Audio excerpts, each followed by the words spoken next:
2026. This is the evening of Saturday Night Live. No, Saturday Night Infinite Plane Saturday. So it's Infinite Plane Saturday Night Live. And generally we do open phones for Saturday, but the audio isn't that great when I'm using the Google Voice on my laptop. So I don't know if we want to start doing live calls yet, but we do have an active chat. And right now we're looking over the recent event, which has a lot of interesting connections to the Floyd thing in a lot of ways. And someone had noted how the T-Rex and the great white shark on the scene are kind of hinting at maybe Spielberg. Spielberg part of this thing. We've got his Age of Disclosure coming up, which has me thinking, well, in terms of metascriptors, it's probably not unreasonable to put him on the list of possible directors of this particular event. I haven't done a lot of research around other content creators to see what their takes on it, but I did see Jake the Awake say, I think he insinuated it might be completely AI, which wouldn't be shocking if you think about it. Because we've been looking at this, like, I have a couple of questions about it. Generally, I would say fake until proven real, just because we're dealing with liars. And there's so many other suggestions of hoaxery, hoax indicators.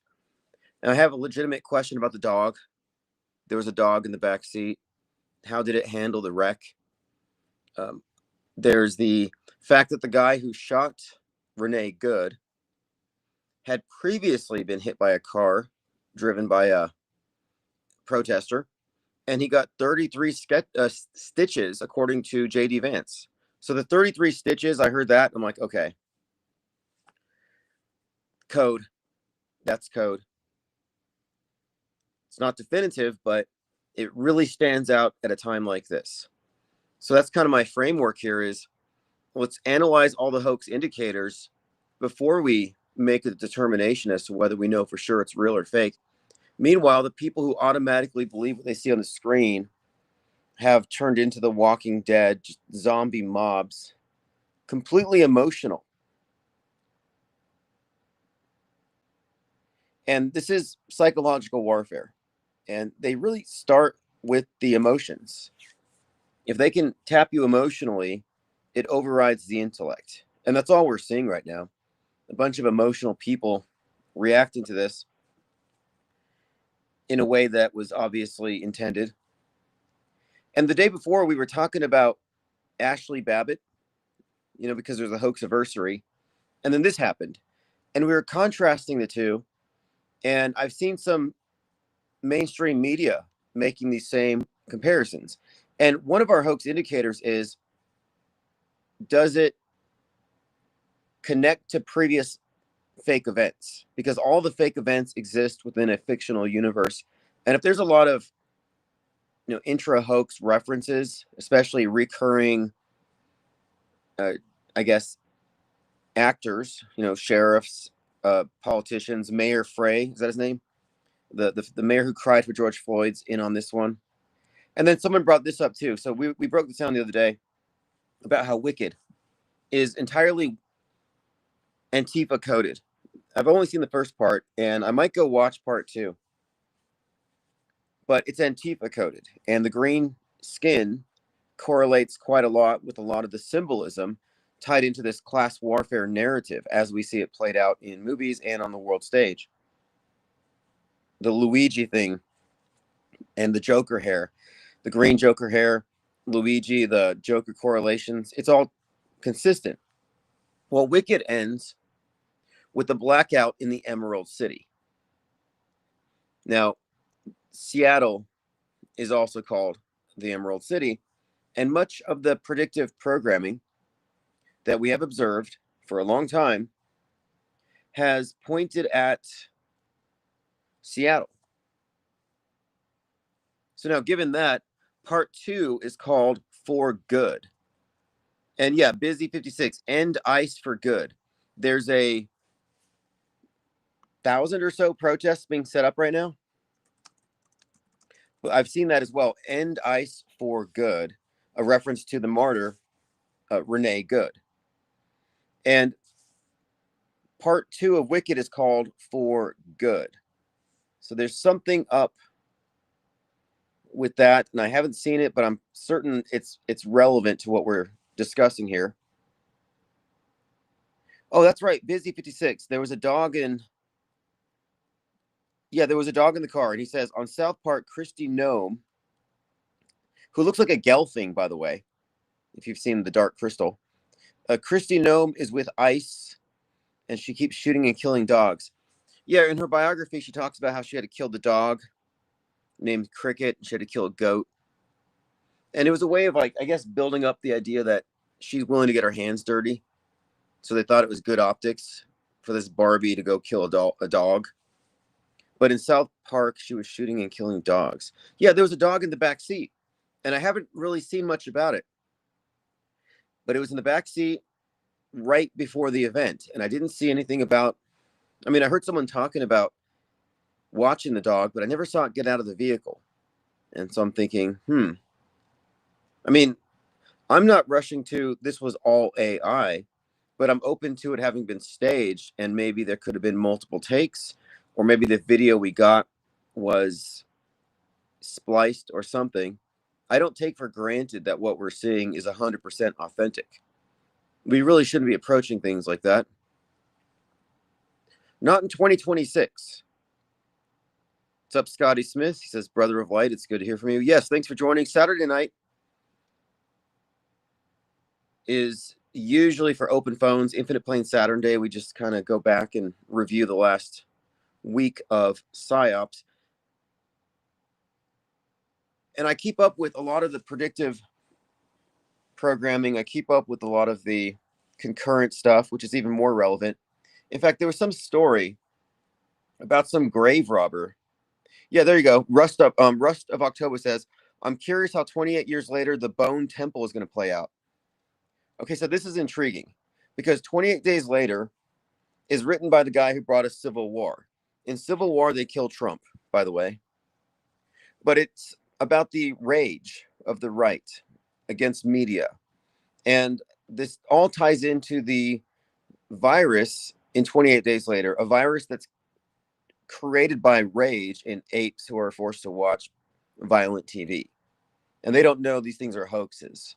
So it radicalizes them and it gestates and becomes a virus and it spreads and everybody gets violent, which is a recurring theme.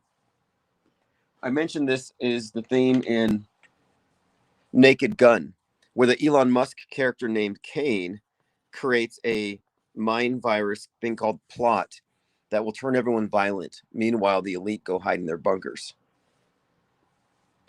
But 28 Days Later has the same theme. And I've dubbed this hypothetical mind virus scenario Disease X. And now we're seeing how it's being applied specifically to the right, and has been for some time. This Disease X, meaning right-wing memes on X, turning people violent. But in general, we're talking about, the violence that erupts as a result of something that you see on a screen, like the atrocity propaganda from 2020 with George Floyd. You could look at that as something of a mind virus. And same thing with this. And these have been compared. So it's interesting that 28 years later comes out and it's called The Bone Temple. And I posted this on my Twitter. If you go to IPS Think Tank, because in the news, as we speak, there's this big story about a grave robber who apparently has some kind of a bone temple in his house. I'm like, isn't that curious? You got Bone Temple 28 years later, just as the mind virus and the violence starts breaking out on the streets. I mean, there's protests all over now and it's heating up. And now we've got, I think there's even a upcoming Game of Thrones that we need to keep an eye out for. But now there's this, grave robber with his, I don't know how many skeletons he has at his house. I mean, this is like Ed Gein scale, maybe even bigger. But Yeah, Bone Temple coming out at the same time. Very curious. Again, if you follow me on Twitter, you'll see all these posts. I tend to retweet anything of interest, and if you're following me there, I'll retweet you.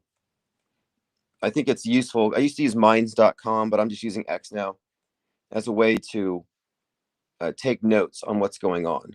So this would be an instance of what we would call concurrent programming. And there's more than one. There's some other predictive programming or concurrent programming having to do with Greenland also. But it was Ven the Plaguewind in our Discord server who pointed this out. So again, 28 years later, the Bone Temple. And then you have, and he highlighted this in the article about the grave robber, horror movie comes to life. That's in the headline. Cops find more than 100 skeletal remains in the man's home. So this is in Pennsylvania. So in Pennsylvania, this was on January 9th, horror movie comes to life, 100 skeletons.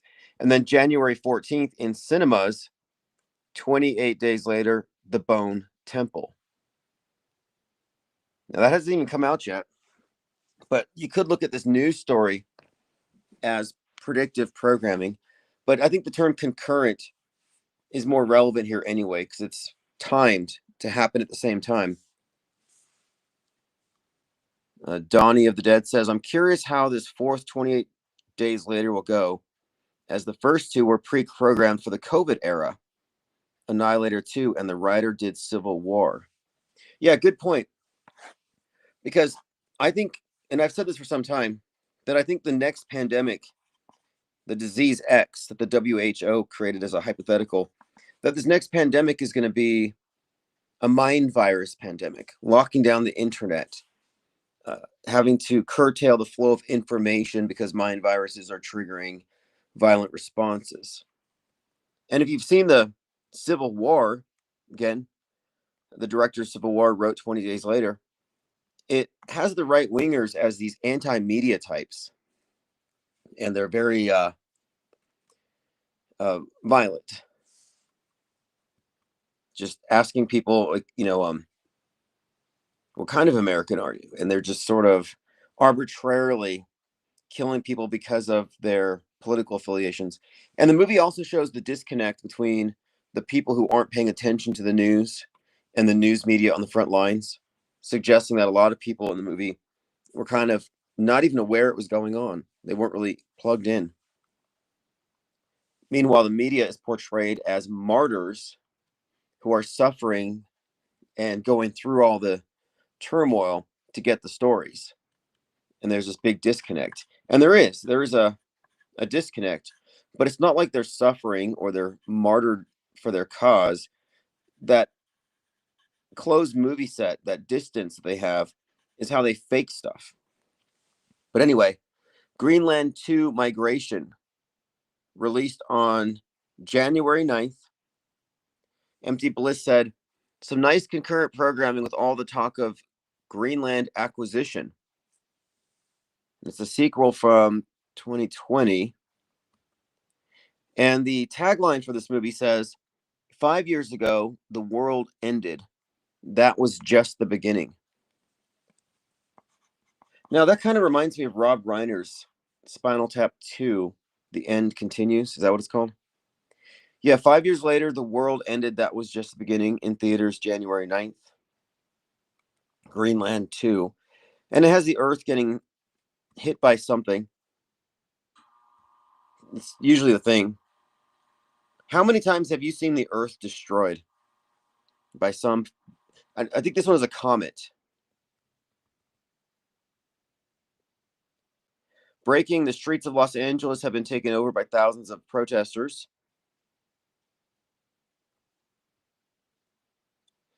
And there was already some protests building up.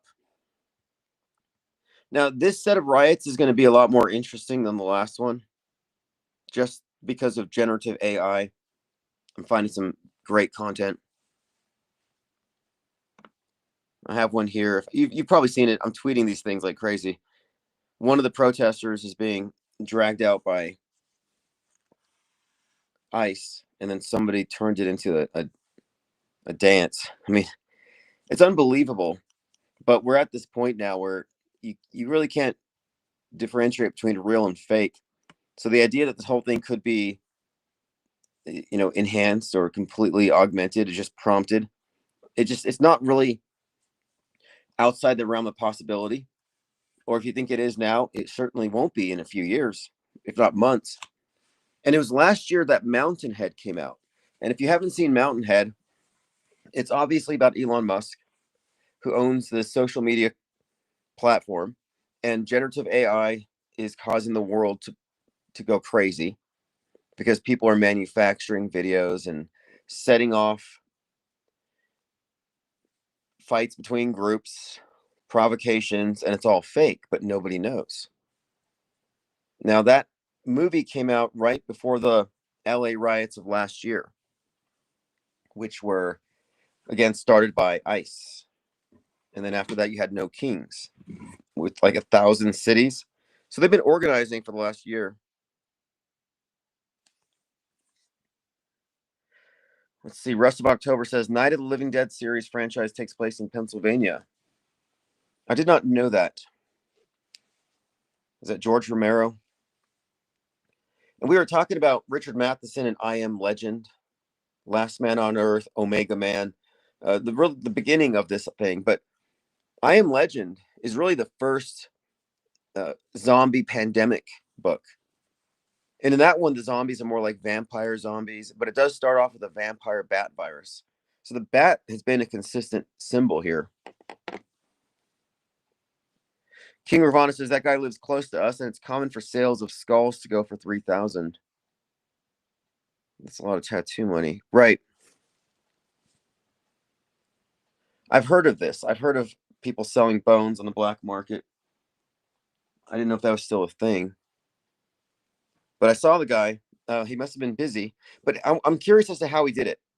It seems kind of fake to me because, and this occurred to me the other day, if you're going to try to dig up a grave to rob it, you would hit the burial vault. Back when I first got into YouTube conspiracy land, a lot of people believed in these things called FEMA coffins, started by, Alex Jones kind of started that, where people would post videos of these trucks hauling these inverted tubs, big stacks of them. And these were referred to by truthers who are never right about anything as coffins. But they're so big that you could fit like 10 people in each one. And they said, yeah, they're going to throw us in these things and bury us. I'm like, you know what? If they're going to wipe us out, they're not going to give you a funeral. They're not going to put you in a grave. It's ridiculous. But I knew what those things were because I was working in the death care profession.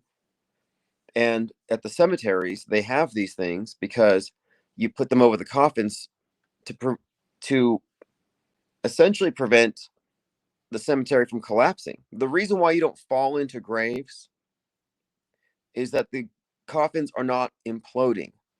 The reason why you can exhume a coffin years later and do another autopsy is because the burial vault protects it. And it's just a plastic tub. So if you were trying to rob a grave, you wouldn't be able to without somehow cutting through the burial vault. So I'm not really sure how they're pulling this off. And I'm thinking the story might be fake. And we're talking about the grave robber in Pennsylvania and his homemade bone temple. 100 skulls and mummified body parts found. Horrific grave robbing. Selling stolen human remains. So I'm going through the comments here in the various articles. I don't know how he did it. Jonathan Gerlach, 34, of Ephrata, Pennsylvania, from Mount Moriah Cemetery. Mount Moriah. Where have you heard that before? That name sounds familiar. In what police here in Delaware County have described as a horror movie come to life. So again, horror movie come to life, and this is a week before. See, I would almost posit that this could be a PR stunt for 28 years later. And they just use their props and some AI generated grave robber who probably doesn't even exist. I'm not sure if this guy even exists. I just find it kind of unbelievable that he could have 100 skulls. Anybody else find this unbelievable?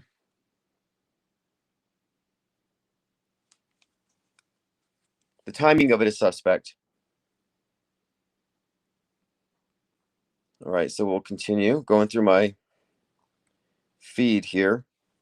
So yes, I think that Wicked Part 2 for Good may have some significance. Continuing, breaking, thousands of leftists have taken over major roads in Minneapolis, vandalizing businesses and homes along the way. Oh yeah, I see that. For Renee Good is spray painted all over the place. You know, I'm actually kind of surprised at this. I didn't think that the mobs would ever get out in the winter. I always figured they had to wait till it warmed up, but no, they're out in force. So this is the this is the winter of love. We started off summer of love. This is winter of love. Massive amounts of leftists stormed the streets in Minneapolis to force police into surrendering. They've camped out where the anti-ICE terror attack happened. Protesters beside Renee Good's memorial perform a ritual over it. F-ICE riders have broken into and started looting hotels. They're hitting up the hotels where they believe that the ICE agents are sleeping. So here's a headline from Newsweek. America watches one shooting and comes to two different conclusions. Now, I bring this up because we have an axiom for this precise type of thing. We call it, number 47, which is whenever there's a bifurcated response perfectly along party lines, it's probably a hoax. So your political leanings determine whether or not you think it was deserved. And did you catch the latest video where the shooter says effing B afterward? That's code. That's going to be looked at as misogynistic. It's going to be looked at as as definitely outside of protocol. That's someone who's acting out of rage and anger. This is a very well scripted, staged event. Again, two different conclusions. The killing of Renee Good by an ICE agent in Minneapolis has drawn comparisons with the death of Ashley Babbitt 5 years earlier at the J6 Capitol riot, sparking debate about the similarities. So we're looking at the comparison between this and George Floyd, this and Ashley Babbitt. Renee Nicole Good's killing sparks Ashley Babbitt comparisons. Again, Ashley Babbitt's not dead, but this is just two different martyrs.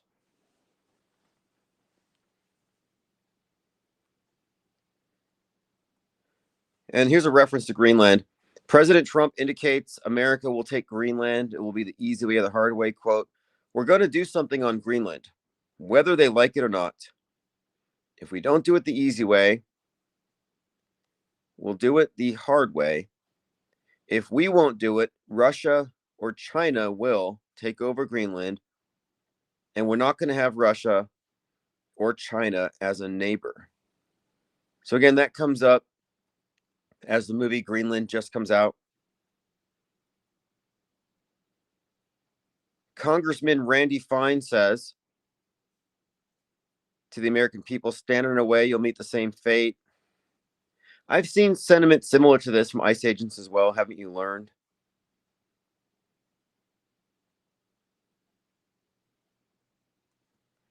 And then we'll get into this other thing as well. So a couple things. One, I haven't been keeping up with a lot of Candace Owens, but I did check out her latest episode this morning. And she's talking about how a few days before Charlie Kirk was shot, he was in South Korea. And I talked about this, how he went and he interacted with the youth Republicans, this Christian Republican conservative group who prayed for him, and how on September 10th, The Tempest comes out, and the main character, who has Trump's birthday, by the way, the actor's got Trump's birthday, 6/14. He is the leader of the youth Republicans, very much a Charlie Kirk-like character, and he gets shot in the neck in front of his audience in a church, and his widow takes over his organization, and she's basically like Erica Kirk. So we talked about the similarities between The Tempest, which is on Hulu, and Charlie Kirk and Erica Kirk. Well, Candace Owens brought up this theory now that maybe he was killed because he didn't go along with the plan, that he was supposed to go to South Korea and somehow connect TPUSA with the Moonies, Reverend Sung Young Moon, and turn TPUSA into a global multi-billion-dollar operation, and he didn't want to play ball. And I bring this up because Charlie Kirk quite literally walked in the footsteps of his corresponding movie character, and then he comes back and he gets killed, and now she's suggesting that that trip may have something to do with his death. Again, it's Candace Owens, it's convoluted. I'm sure she's getting a lot of traffic for it, but she did bring us some interesting things about Erica Kirk and the human trafficking stuff, which I barely looked into, but now I'm looking into it a little closer, since we can see she's 1 degree separated from the Temple of Set. And if, by the way, if you're a 5th degree Setian, you're called a Maga. So the Temple of Set is a Church of Satan offshoot. Apparently the Satanists weren't satanic enough for Lieutenant Colonel Michael Aquino, because they were not theistic. They saw Satan as a symbol, as a metaphor, as an archetype, but not as a literal entity. So he forms the Temple of Set, which believes in a literal devil, which they worship. Well, the founder of the Temple of Set was ordered to create a book called From PSYOP to Mind War by one of the chairpersons, a general who works for TPUSA. So that manual about mind war, which many of us have been looking at for some time, was directed, not necessarily written by, but it was written at the behest of someone at TPUSA. Not insignificant, especially when you look at Michael Aquino's association with the whole satanic panic thing and the accusations leveled against him with regard to children being trafficked. I mean, this is like way before QAnon, the satanic panic stuff, but it's the same basic stories. And so now here you have Erica Kirk associated with some organization that helps orphans on military bases, and somebody associated with that was trafficking children. I mean, it's really dark stuff, if true. Tominoid says, 28 years later, the Bone Temple is scheduled to be released by Sony Pictures in the United Kingdom on 14 January and 16 January in the United States. I will see that. Rust of October says, seems very hard to be grave robbing in the 2020s. Yeah, what about security? But still, I'm running into the problem of getting into a grave and then hitting the burial vault. You would have to dig all around that in order to get access to the casket, the coffin. And then you'd have to go into that. So I'm just suggesting here that that guy is probably fake. And the story is probably fake. Rust of October says the officer that shot Babbitt was recently outed as a millionaire now. I know that story was definitely, that whole event with Ashley Babbitt was definitely designed to instigate, to create this perception, that she's a martyr and that this guy was a murderer, that it was unjustified. And she was shot in the neck. Now, the autopsy said it hit her clavicle, went through part of her shoulder, but the fact of it is, you see her dying with a bloody neck. Now, consider the fact that she's wrapped in an American flag, trying to take back America, and gets shot in the neck. Charlie Kirk, America Comeback Tour, Turning Point, USA, Make America Great Again. The idea of trying to take the country back from the progressives, being met with the bullet to the neck in both these instances, seems very symbolic. She was Kirked before Charlie Kirk was. 91 Okie says a video on BitChute breaks down the Ashley Babbitt act. Yeah, Ashley Babbitt with the backpack full of padding. The whole thing was an act. You're probably talking about Woo's News.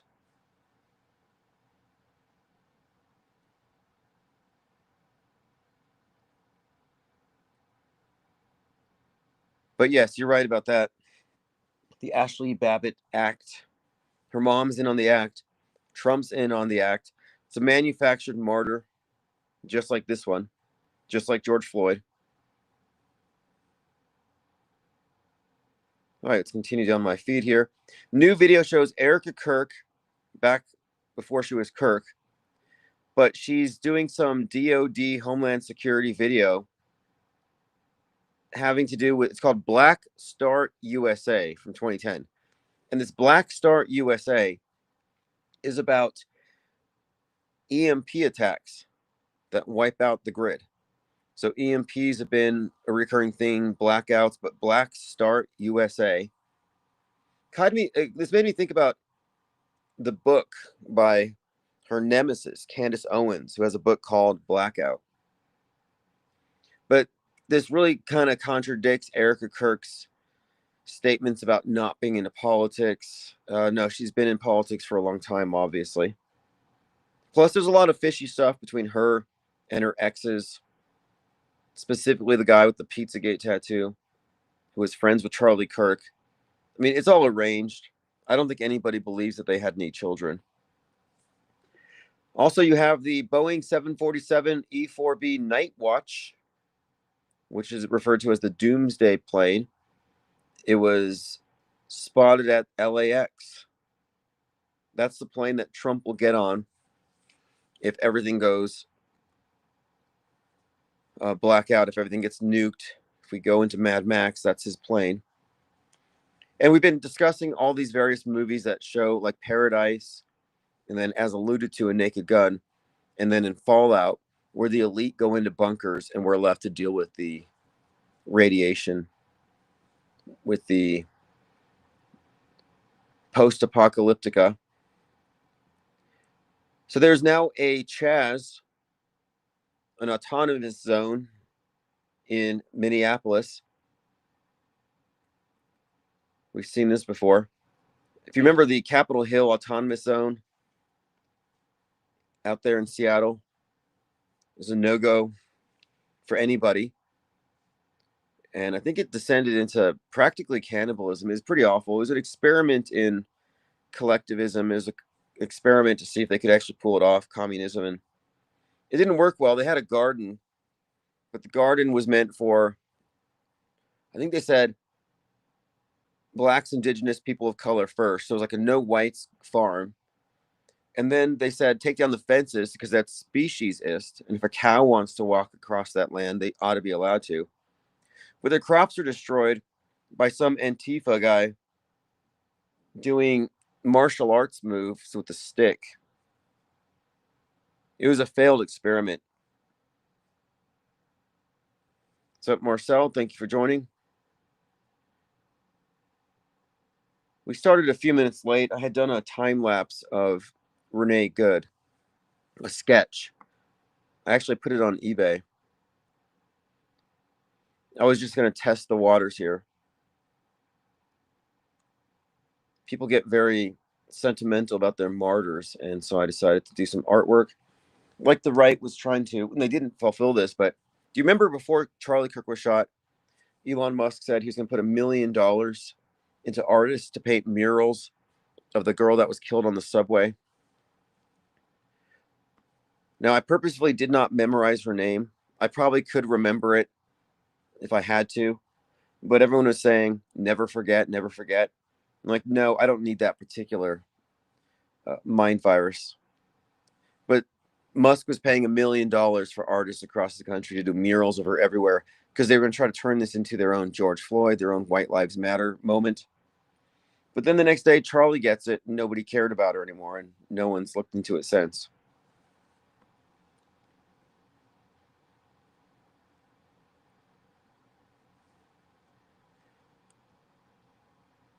Okay, let's have here. Here we go.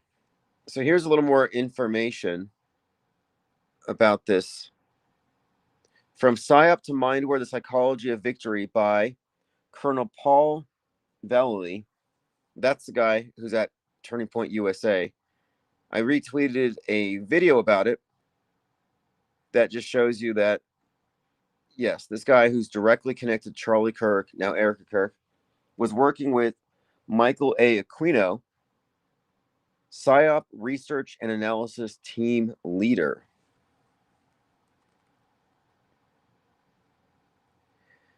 A lot of TikTokers are making threats. I mean, really, a lot of the stuff's repeat from a few years ago. And then the post office released this a few days ago, a letter. And their letter basically says, Postal Service employees continue to provide essential services. And it's essentially saying that if they can't deliver because of societal chaos, you can just take your letters directly to the local office. It's a memo, a USPS memo, and it's a service letter like the one issued in March of 2020 during COVID. And it doesn't specify any crisis in particular, but it does list whatever could happen. So the timing of it's kind of conspicuous.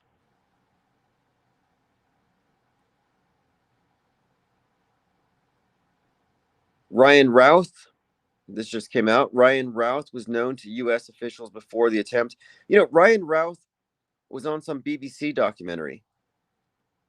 And then Thomas Matthews Crooks was in that Black Rock video.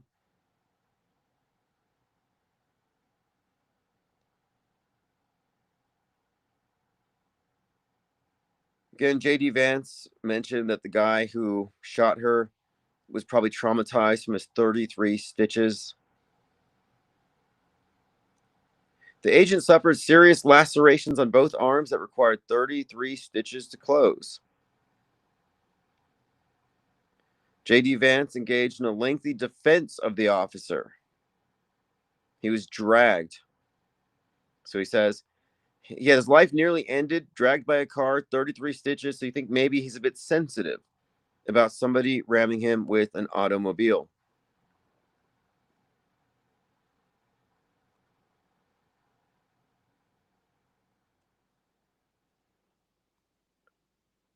Heavy clashes. There's protests everywhere right now.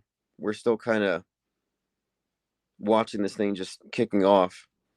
And someone had mentioned that across the street from the shooting, there was a gigantic T-Rex smashing a car in somebody's driveway.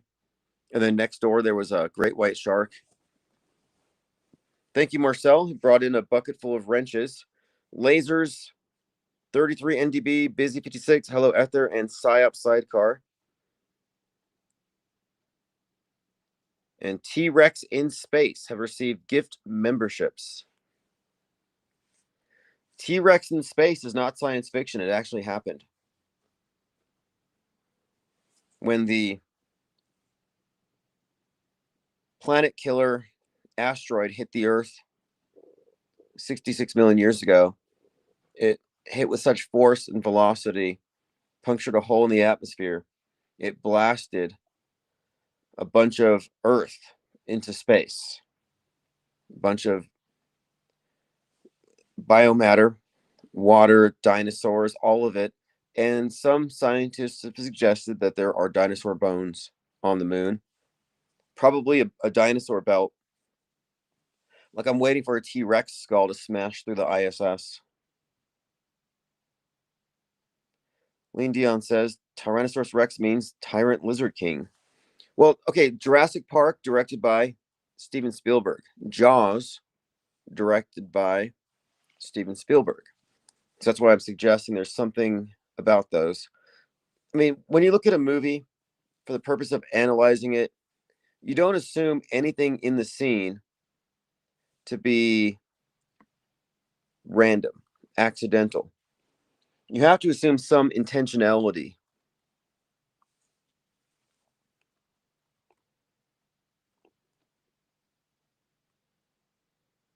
All right, moving on. I'm going through my Twitter feed again at IPS Think Tank. Tucker Carlson says the U.S. is gearing up for a big war. The Pentagon budget has been boosted to 1.5 trillion. He says that's a war budget, a big war budget. Again, Tucker Carlson, he's a survivor of a demonic attack that made him bleed and left bloodstains on his bed and left him with 14-inch scars, although he won't show us. But yes, that guy, alien demon attack survivor, says it's fair to expect, the signs suggest, that we're going to have a big war soon.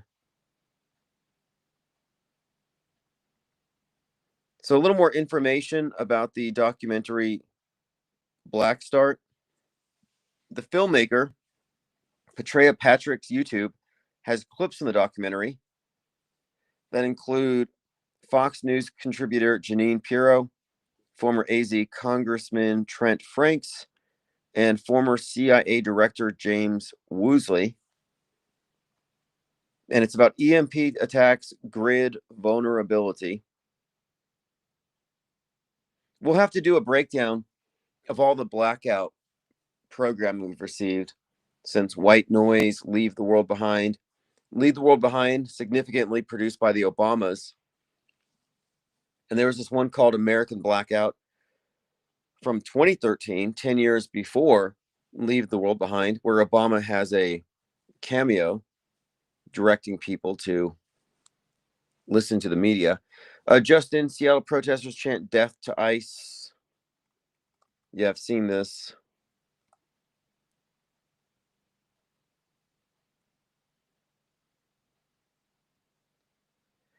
But we're definitely looking at a bifurcated psyop situation where lefties think she's a victim, right wingers think she deserved it. There's no middle ground here.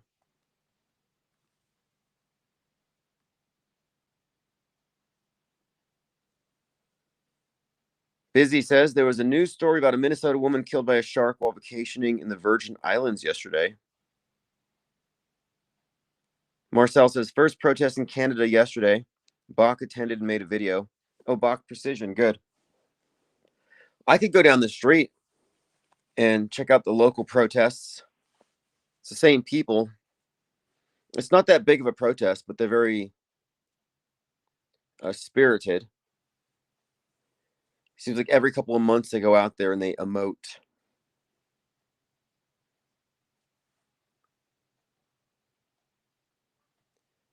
Plain Dakota says ice is. Right. Well, there's certainly symbolism inherent in all of this, and I'm thinking Winter of Love is kind of the overarching theme here. But we're also looking at like ice, for example. There was a Godzilla versus King Kong, and it was the there's a few different, like there's New Empire, like New EMP Empire.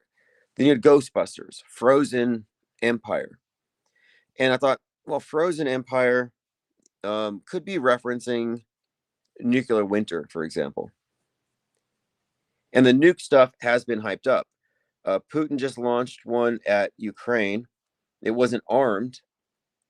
It was basically a dummy, but it was just to show that I think it's called the Oreshnik missile.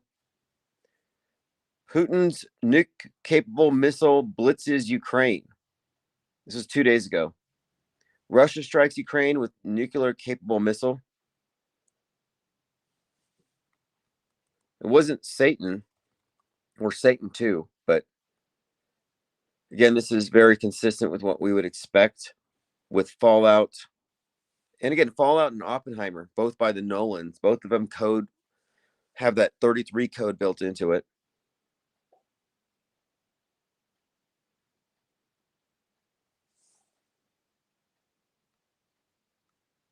All right, I'm continuing to roll down my Twitter feed. Leftist man calls on Minneapolis residents to take up arms against law enforcement. Looks like an actor to me. I don't know how many of these protesters are paid, but I'm kind of looking for some side work. Maybe I should go show up that protest corner over here.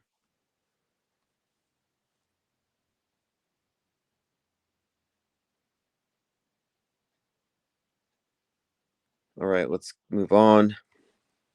If you haven't gone into the Discord server, it's ips.monster. Our research is relentless, nonstop.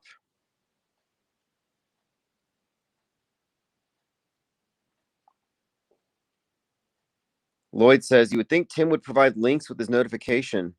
Yeah, go to ips.monster, or there is a link at the very top. Edward Snowden files expose child trafficker Erica Kirk as Charlie's handler. These are engineered narratives where he's an innocent guy and she swooped in to take over the organization.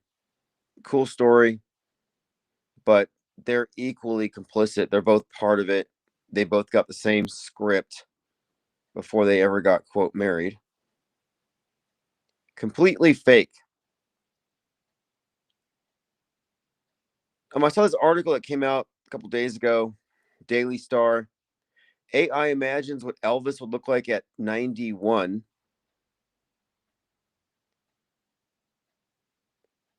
Elvis's birthday is on the 8th. Where are the people waiting for JFK to come back? And there was this conspiracy theory for some time that said that Donald Trump was Elvis. I don't think Trump's 91. So many of these conspiracy theories that have floated around have just kind of just self-debunked. So here's a comment from Vincito Manaya says, it was a nod to Spielberg at the ice sham scene. A video from some ice gawker panned to a front lawn, which bizarrely or not had a large model of T-Rex on a crushed car. Nothing's accidental. Yeah, between that and the shark, I'm saying that's definitely Spielberg. And Spielberg's going to be big this summer with the Age of Disclosure.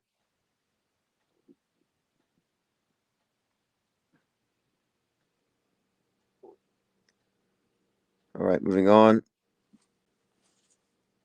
Here's a headline from September 11th. The Fableman. Steven Spielberg movie we've been waiting 4 decades for him to make. So Steven Spielberg, again, metascripter, big with the alien stuff. And the alien stuff is something we've talked about. It coincides with the hive mind theory, or rather theme. And I finished Pluribus, and Pluribus ends. Season 1 ends. The last 2 words, atom bomb. And 33 years ago, we had the last nuclear weapons tests here in America, and Trump's resuming those. Again, the 33 code is big in a lot of these shows when it comes to that specific topic. Fallout and Oppenheimer are included in that. Philadelphia protesters want, quote, ICE out for good. And it's capital G. Okay, yes, I have to watch this next Wicked because it's called For Good. And again, with the Antifa code, it's got to have something. Has anyone seen it? If anyone has seen, it says you will be changed, wicked for good. And then you have, of course, the Wicked Witch of the West in green, who EMPs Seattle. I'm not sure what it is. I know there's a deeper subtext between these two. and how strange they're acting off camera, like, I mean, off the screen, but on camera. More than 1,000 ice out protests planned across the U.S. It's from Metro today.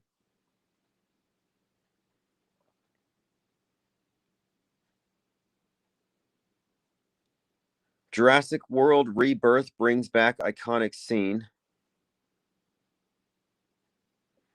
Lord Laney posted, I just read this by the Daily Mail, quote, hazardous radiation fog alerts have been issued in 3 states today. It says the last time this happened was on January 6th. So a big fog storm blowing in. And that's what I'm thinking here, is that if there is a lockout, it'll be due to fallout, because you may not see the nuke except on TV, but the winds will bring the fallout to where you are, and you'll have to stay home and get your Taco Bell drone delivered.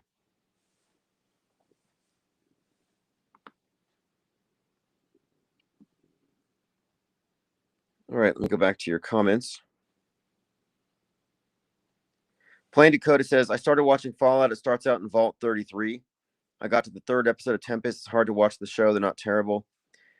Tempest is boring, but if you follow it, and I've done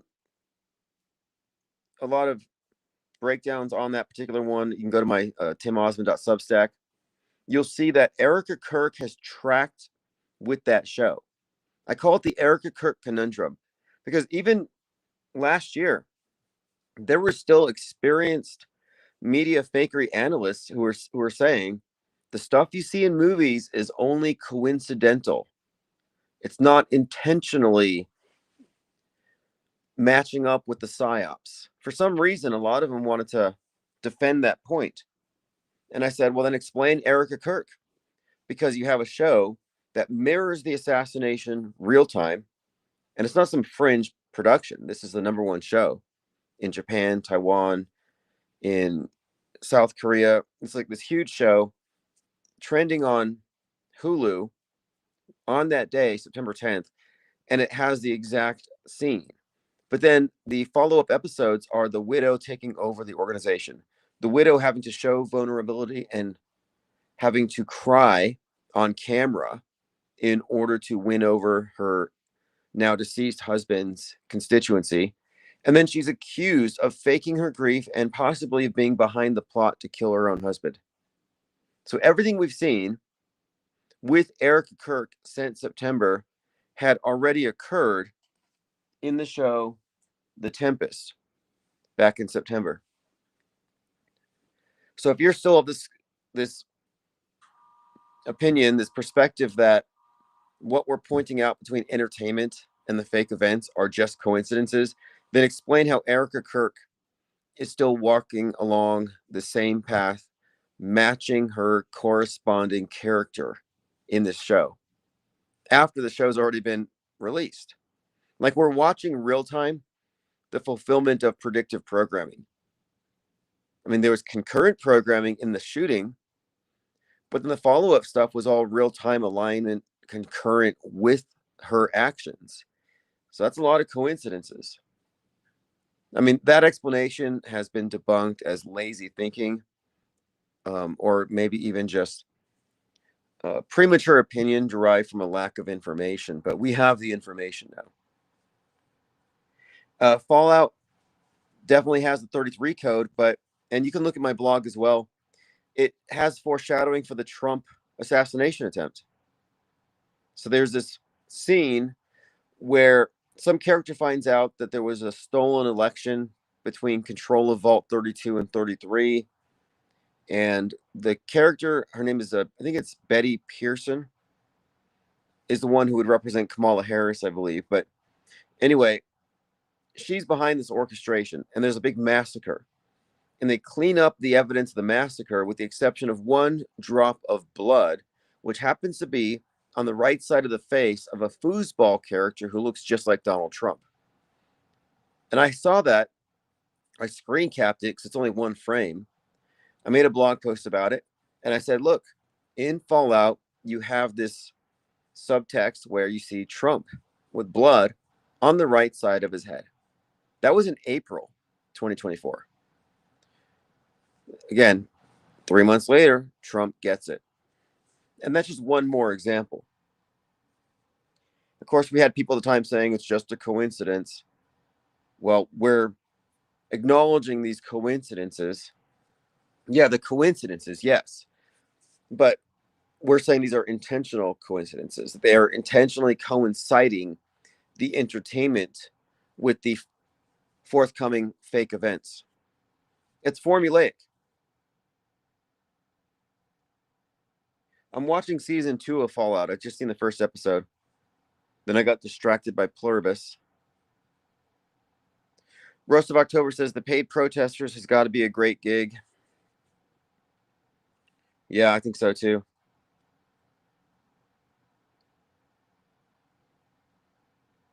Lean Dion says Trump is wearing a bobblehead lapel of himself recently. Interesting. Busy says Wicked for Good has death fakery in it. Well, I have to watch the whole thing because I go to these movies for a reason. I could watch it here, I could rent it and watch it on my screen, but I'll be distracted. When I go to the theater, I tend to absorb more of it. I take notes, but also the trailers usually have relevance, not just the movies, but the trailers. And I've pointed this out multiple times. The predictive programming setup will be revealed in the very important, the key scenes or themes will be revealed in these trailers.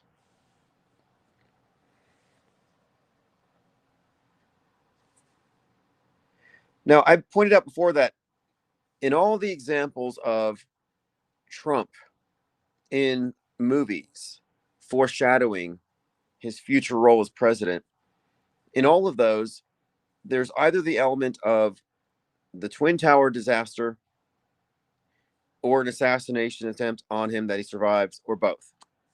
It's like this reoccurring theme. But I pointed out here, like even with Megalopolis, Homelander, in The Boys, Civil War, Mickey, that's the Captain America, and then Mickey 17, in all these various examples, the Trump character survives. But there is an exception, and that would be Civil War. And in Civil War, it's 100% based on Trump, and they specifically request a black female to shoot him. I mean, it's hardly even subtle. It's actually very unsubtle. And I think that it's noteworthy here because of the director. And it ties into 28 days later, 28 years later.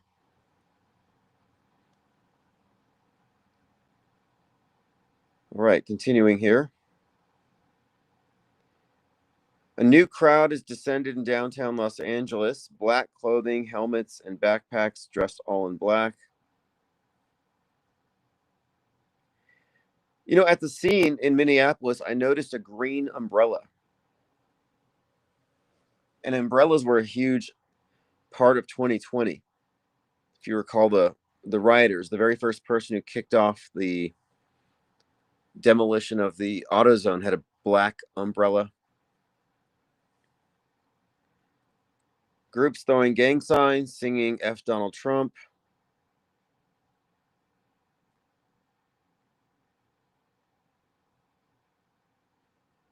Again, a lot of this is just recent in the last couple of hours.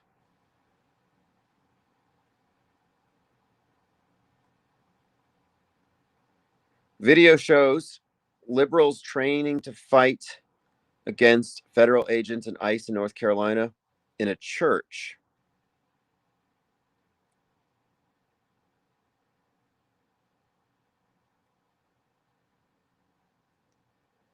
Breaking, leftist rioters have attempted to invade the federal facility in Los Angeles, charging into a federal building. Massive turnout at Calgary Independence event. Protesters in Santa Ana throwing safety cones at DHS officers. Yeah, it's definitely escalating. Pandemonium. I think they shut down schools in Minneapolis.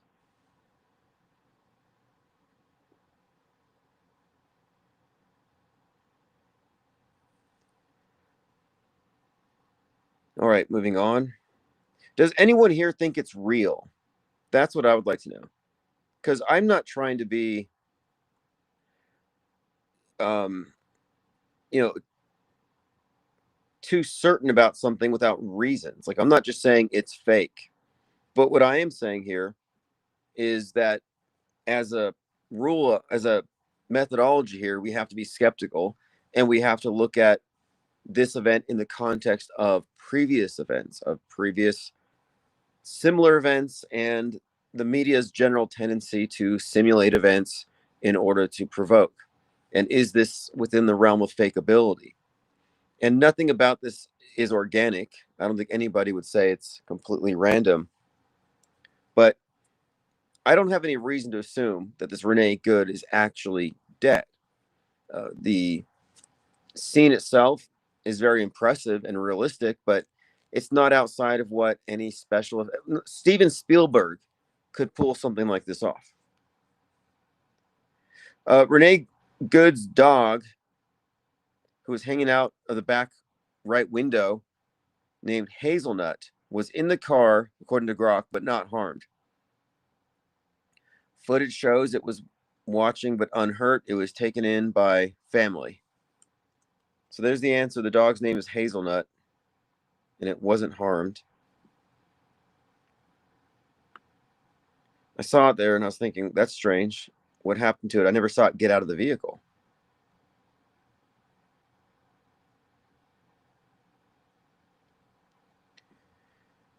Okay, what we have here, Jonathan Gerlach. 533 accounts and pages of Gerlach revealed an abundance of accounts referencing skeleton collections, corpses, taxidermy human skulls, store oddities, and bone museums. So is he a sicko, or is it some kind of a demented art project? Not quite as bad as Ed Gein, I don't think.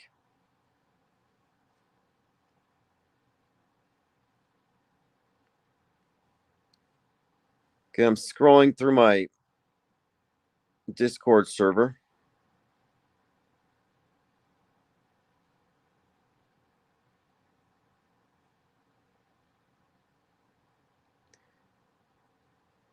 All right, she was a poet. National Youth Poet Amanda Gorman releases a stirring poem following the tragic ICE killing of Minneapolis mother Renee Good. I wasn't sure how compelling of a martyr she actually was, but apparently it struck a chord with the left. Russia sends nuclear threat to the U.S. Do not play games. Russia has issued a direct nuclear threat to the UK and US following a seizure of a Marin-era oil tanker in the North Atlantic, which has him raging. So the last episode that I watched of Tempest, I think it was episode 4, ends with a nuclear sub. And then, of course, Pluribus ends with atom bomb. Then, of course, you have multiple movies where this is like Fallout's a big one. And these movies aren't there for your entertainment. The movies are there to plant suggestions, to educate you. Like we had to be educated as to the pandemic, as to how to respond to it, how to react. The movie's conditioning you for these things. And we've been getting a mass education in, well, blackouts, EMPs, and fallout scenarios through entertainment.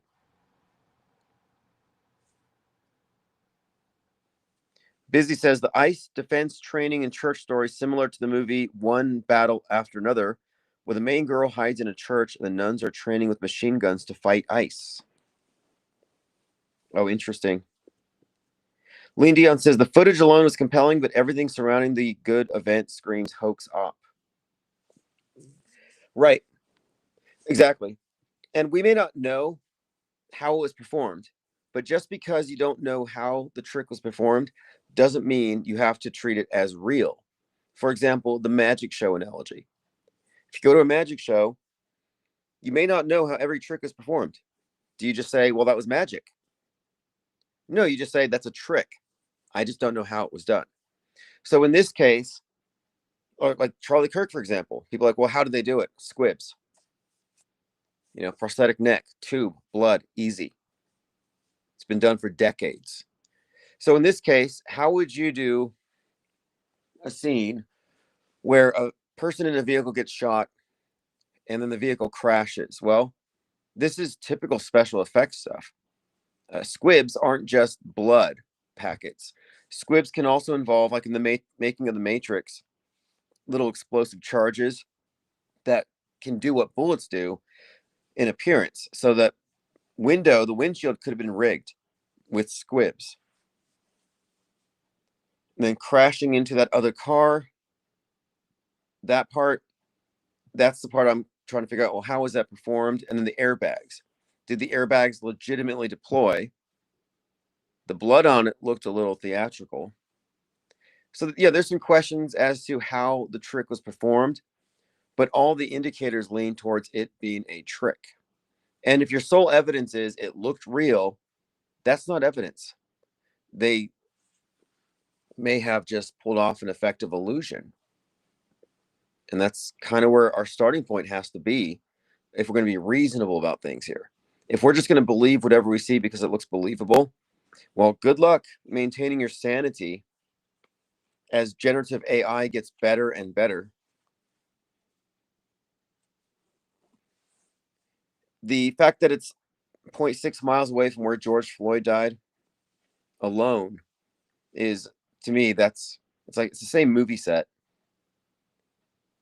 And then the media's own take on it, comparing it to George Floyd, comparing it to Ashley Babbitt, the convenient narratives that completely split the public two ways on it. This is just too perfect. Yeah, I saw that one. Allegedly, one of Good's ex-husbands died on George Floyd Day. It was May 25th, 2023. I saw that. Another George Floyd connection. Sort of like the fact that Charlie Kirk and George Floyd both have the same birthday. Charlie Kirk Day is October 14th, but a lot of people are celebrating George Floyd Day. To me, though, the 33 stitches by the shooter, that's all I need to know.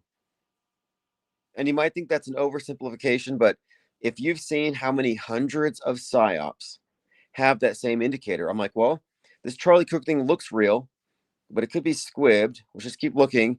And then the governor of Utah comes out and he says, and then Kash Patel too, after a 33-hour manhunt, we caught the shooter. To me, that's hoax code. And it likely references the 33rd degree and order out of chaos, because that's what we're looking at here. The creation of chaos, problem, get the reaction, provide a solution.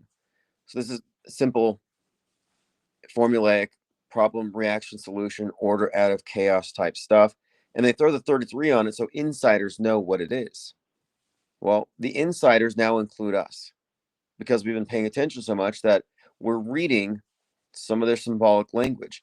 And lately I've been talking about the need to break down the symbols as well, like the bees, the beehive, the fire, how that was used, the ice, for example. So you find these themes, symbols, metaphors, allegories that I think also need to be unpacked here because we're being hit with propaganda on multiple levels, and they're also aiming at our subconscious.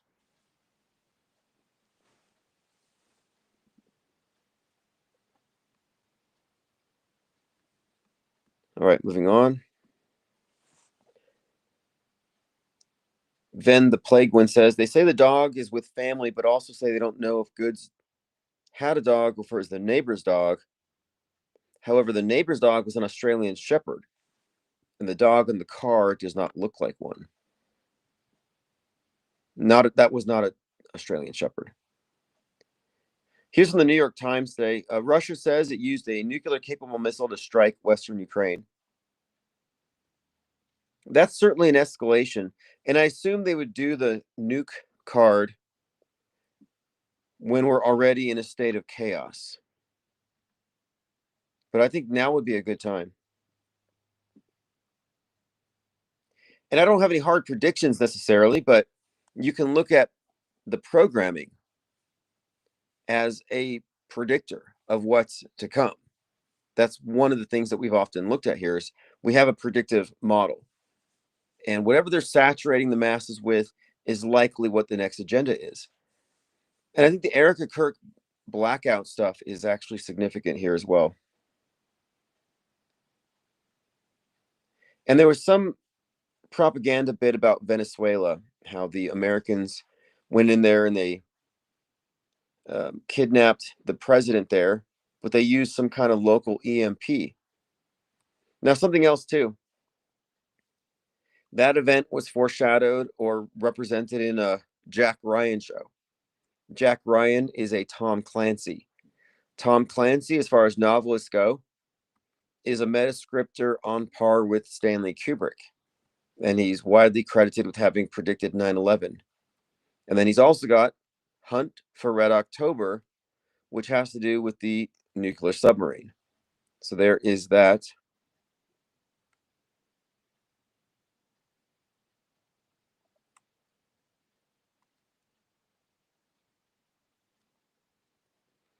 CNN's broadcasting from downtown Minneapolis. A roaming mob is going from hotel to hotel, trying to locate where ICE agents are, blowing whistles and beating drums. How annoying is that?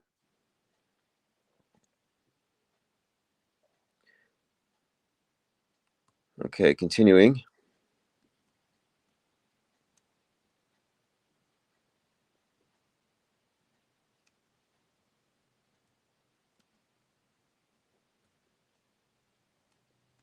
Going through my Twitter feed, there's so many darn videos here. Austin police shut down ICE protesters.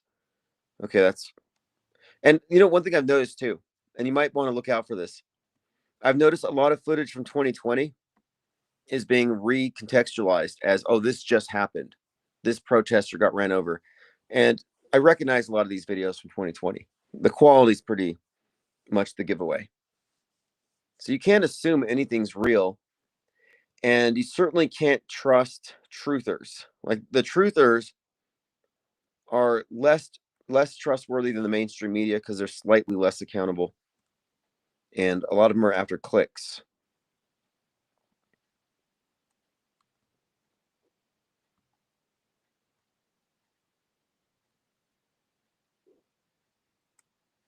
Is this for real?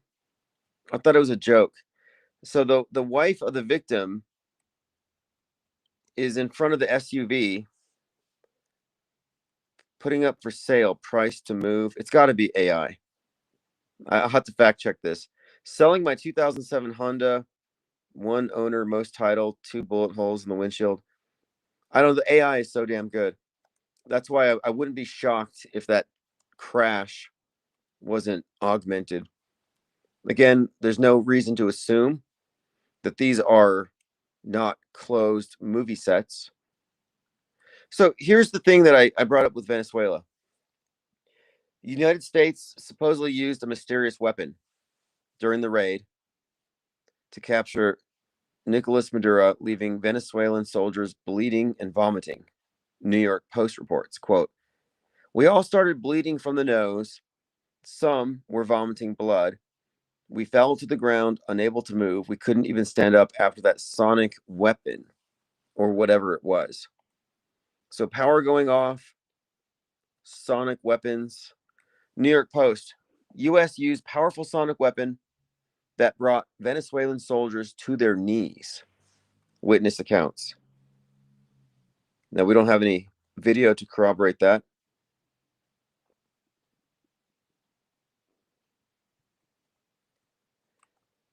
Another Nicolas Maduro, Nick Reiner, Renee, Nicole. Good. We've also noticed these patterns with names that would, again, we're recognizing patterns. Do they all mean anything? I don't know. But we have to take note. Like we have picked up on very specific patterns that have consistent meaning. Like again, the code, the green hair, class warfare, green skin, wicked, Antifa code, very much consistent.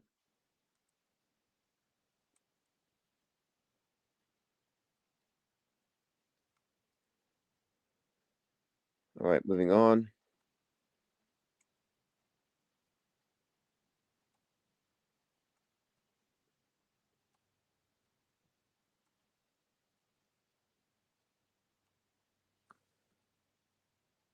I don't know about that one. Okay, here we go. Rust of October says, I think the goal of this is to get Trump to use the Insurrection Act so civil war can begin. Well, civil war would be appropriate, I think, right now, as far as that movie and the present, it makes sense. There's no reason why a movie like that by that director would come out that would be hitting all these key points if it didn't have some relevant foreshadowing.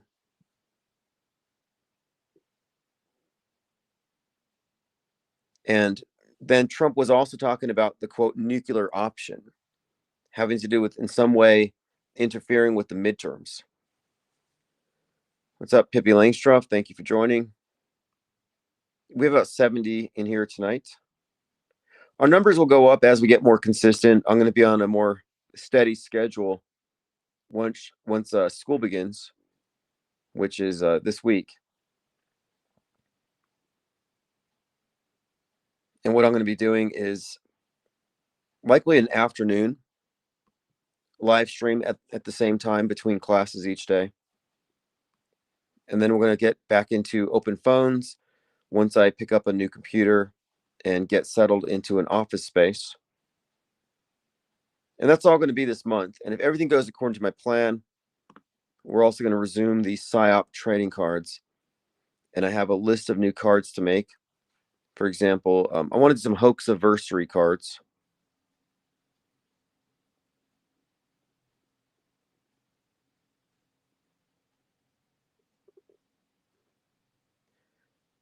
All right, continuing here. Kind of glad that this is happening, though. It's getting rid of a lot of these tiresome, regurgitated conspiracies. You know, Erica Kirk, Candace Owens have both given me fatigue. I'm glad these aren't the top stories anymore. Rust of October says truthers are goofballs. Oh, they are. And I've been making the point lately that they falsely position themselves as the anti-establishment so they can call the mainstream the establishment. Well, that is a deflection and misdirection because the mainstream and the alternative are both part of the establishment. They're just two sides that have been triangulated against one another. The only platform or perspective that doesn't represent the establishment would be the off-world stage. Breaking, Minneapolis Police Chief Brian O'Hara got chased down and attacked by rioters.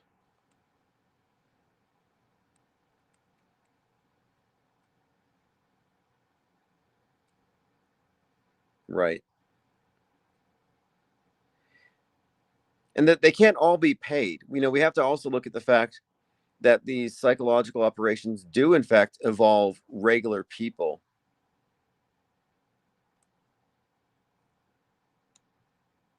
And we've seen this before. You know, can't all be fake, but a lot of people do get engaged.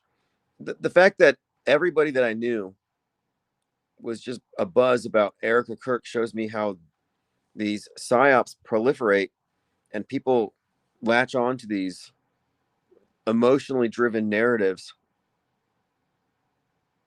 and they take sides.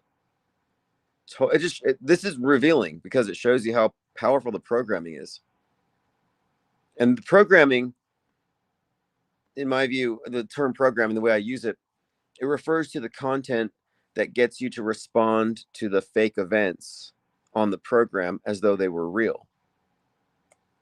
This is a collective delusions. These are hyperstitions. And hyperstitions are like superstitions, the difference being hyperstitions are reinforced by the system in which they are presented. We do live in a hyper reality, and it's only getting increasingly more difficult to see through it.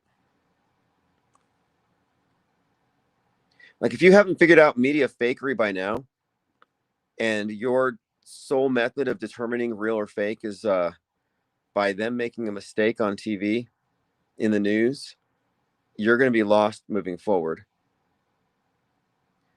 Thank you, Big Hair Tsunami, again. Brought out a whole box of wrenches. Pal 5029, Michael Zabrak, Nicholas Pitts, Truth Hurts, D. Brooks, Lowry Video Music, Frank Zen, Glenn Bush, Dipper Doodle, G33,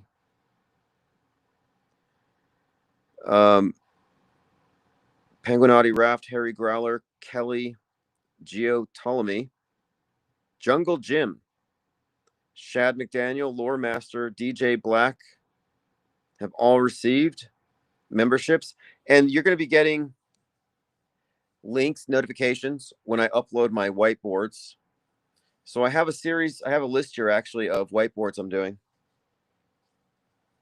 And these are infographics and breakdowns of specific facets of the world stage model as we present it. And what I've done is let's see if I have it here with me. I have a list of the different aspects that I think necessitate some kind of a visual to break it down. Because, what's important here is labels, calling things by their right names. And there's only a few perspectives.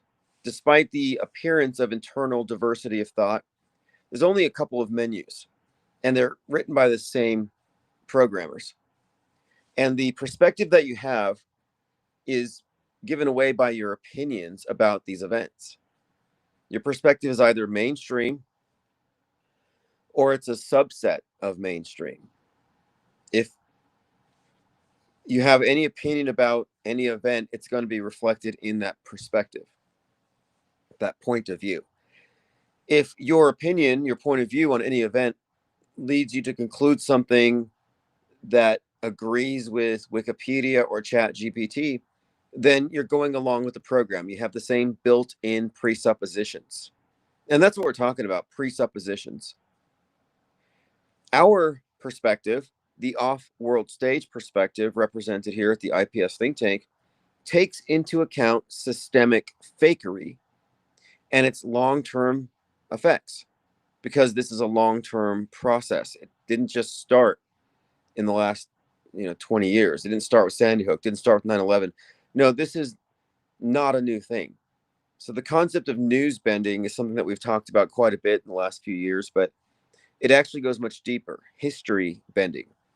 And if your perspective on world events today does not include news bending, history bending, simulated events, then your perspective is contained within the mainstream parameters. Our perspective is different. Doesn't matter if you're a truther, conspiracy theorist, or you don't pay attention to the news, your perspective is going to align with the default. You cannot claim to be deprogrammed if you cannot identify the program. If you cannot delineate between the two timelines, you're programmed. It's just the default. And when I say two timelines, and this is why I have these whiteboards to break these things apart, is we have the real world that we live in, and you can reality test it, the world as represented by media. But then you have a separate timeline consisting of the sequence of fake events. And I said this about a week and a half ago. Everything that we're going to experience in 2026 that's going to involve the masses and their overreactions. Every one of these simulated staged events is already written. Like the actors are in place, they're rehearsing their lines. We shouldn't be reacting to anything as though it's a surprise or a shock, because we know, just because of the formula and past precedent, we know, systemic fakery exists, but that these things aren't spontaneous. They all require planning, coordination. Oftentimes, the major events have decades of planning going into them. So there's no reason to react emotionally. There's no reason to get involved unless you suddenly step back on the world stage and you forget that media not only has the propensity and capability to lie and manufacture, but that it's the standard operating procedure of media is the simulating of major historic events. Psyops are not mere hoaxes. These aren't PR stunts. These aren't anomalous. No, these are historic events that are manufactured, that are persistent, and that remain as fixtures in the consensus world view. I used to see a lot of truther types say, hey, it's fake. It's fake. Don't be distracted. What are they distracting us from? Don't pay attention to it. It's fake. I'm like, okay, well, calling things fake is not particularly insightful anymore. If you're calling things fake, it means that you're up to speed a little bit. Like you're just barely up to speed. But calling things fake is stating the obvious today. You're not doing anybody any favors by saying, oh, that's fake. That's fake. Don't pay attention. Oh, thank you. Like, we need you as a tour guide to make sure we're not paying attention to the wrong things. No, quite the opposite. I think that when we determine something to be fake or likely fake, we need to give it our full undivided attention and learn everything we can about it, because the fake things matter. They don't just distract us in that moment. These things do become permanent fixtures in the consensus worldview. Again, past, present, future correlates to history, news, and the forthcoming fake events that are already scheduled. There's a process here. So as the event is incoming, you're getting predictive programming. When the event is occurring, you're being inundated with concurrent programming. And then after the fake event is executed, is performed, then you're subjected to endless reinforcement programming, where every conversation, every article, every debate reinforces the essential reality of the thing that didn't actually happen. It's a formula. And what we're seeing here are the two timelines merge through the lens of mass media and then are internalized by the news consumers. The merging of the two timelines, the merging of real and fake, is what puts us into a subjective hyper reality that represents a worldview monopoly, puts us into a singular worldview where everybody reacts in sync like a bunch of bots.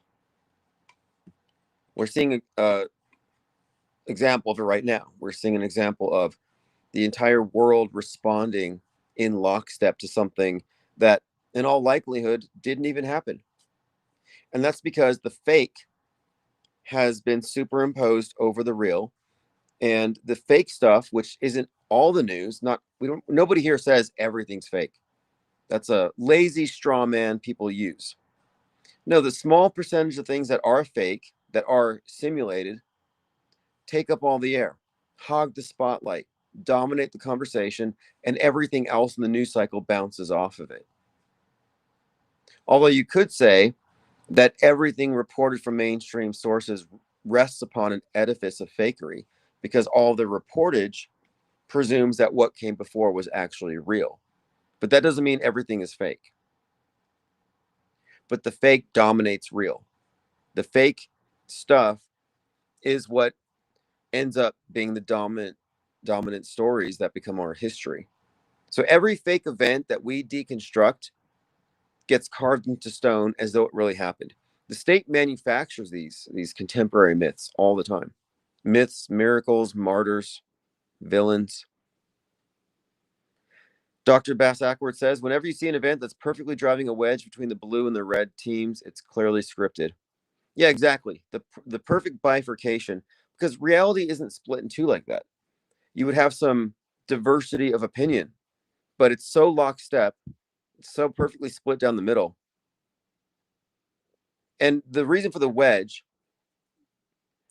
is to maintain this constant dialectic. There's never going to be a point where they both agree on one thing and unite, because the left and the right, the red and the blue, the two sides of the political horseshoe are being actively triangulated all the time. And that's why you can't say that the alt media is somehow truthier and more valid than the mainstream. No, they're the same thing, the pro and the anti. So you have pro and anti, where the anti pretends to be against the establishment. Well, no, pro and anti are the two sides of the establishment. They're both establishment media. They're both representing the monolithic worldview that's being presented to the masses. And the truthers are just as fooled and foolish as the mainstreamers. And at this point, I don't even debate truthers, because if they're still stuck in these controlled opposition narrative rabbit trails, they're never getting out. They're not even thinking. And that's because they're consuming the news passively, which isn't really thinking. It's actually just pure credulity. They're not skeptical. And I don't debate people with settled opinions and belief systems. I mean, you're not talking about the same quality of thinking that would get you to completely break out of their controlled paradigm of pro anti. Our position here is none.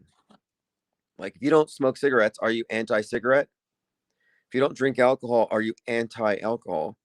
Or are you a non-smoker, non-drinker? With any one of these anti-positions that you take, you're aligning yourself with that whole side of the controlled system, where now you're aligned with all these other issues, and you join the army of the brainwashed. It's like, well, I'm against this particular issue, so I'm going to join them. Well, these anti-positions are all part of a cluster of beliefs, and you're joining the asylum inmates. It's like, it's not a wise move. You can be a non. You don't have to be the anti. The anti position is a controlled position, and you're going to be following behind a bunch of provocateurs, shills, agents, etc. You can have some independence of thought by going into the non-position and recognizing the pro and anti as equally wrong.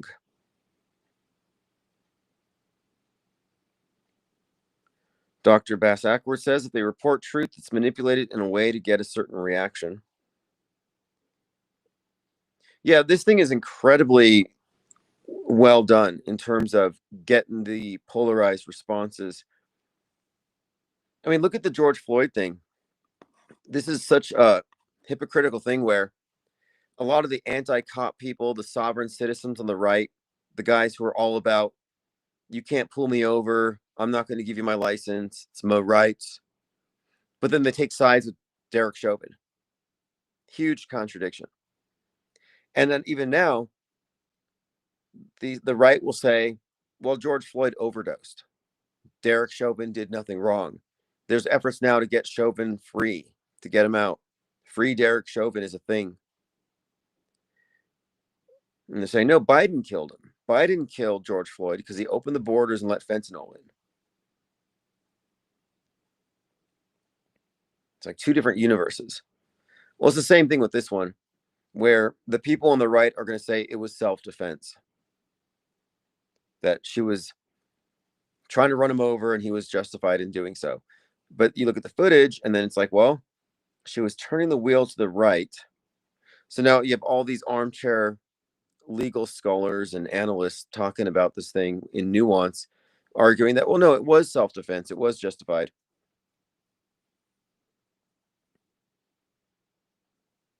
Sprightly Sprite says, I worked in fire mitigation. News did an article on my friend Boss. They changed the details. Did you see that story about the fire in the Alps at that resort? The fire that was started by the person in the Guy Fawkes mask. They said the owner was spotted with the cash register running out like another door that nobody knew about. Dr. Bass Ackworth says bipolar psyops. They get you coming. Yeah, that's a good way of putting it. Bipolar. But these operations are obviously designed to maintain this perfect split, and we've been looking at this as a hoax indicator. Like when that flight hit the AA flight hit the Black Hawk helicopter. I knew it was going to be the same thing because we'd been watching all year. Everything with Boeing was blamed on DEI. They said, "Oh, this is DEI. Oh, it was a female pilot. That's why it happened." So the right wing's blaming the pilot, DEI, and the left wing saying, no, it's caused by Trump and Musk because they cut the budgets. They fired FAA workers, whatever it is. Each side blames the other side. So that's the other element of it as well. Whenever these things are split in two ways, each side scapegoats the other, but they both believe the thing actually happened. That Black Hawk helicopter was doing a drill, by the way, a continuity of government drill in case America gets nuked.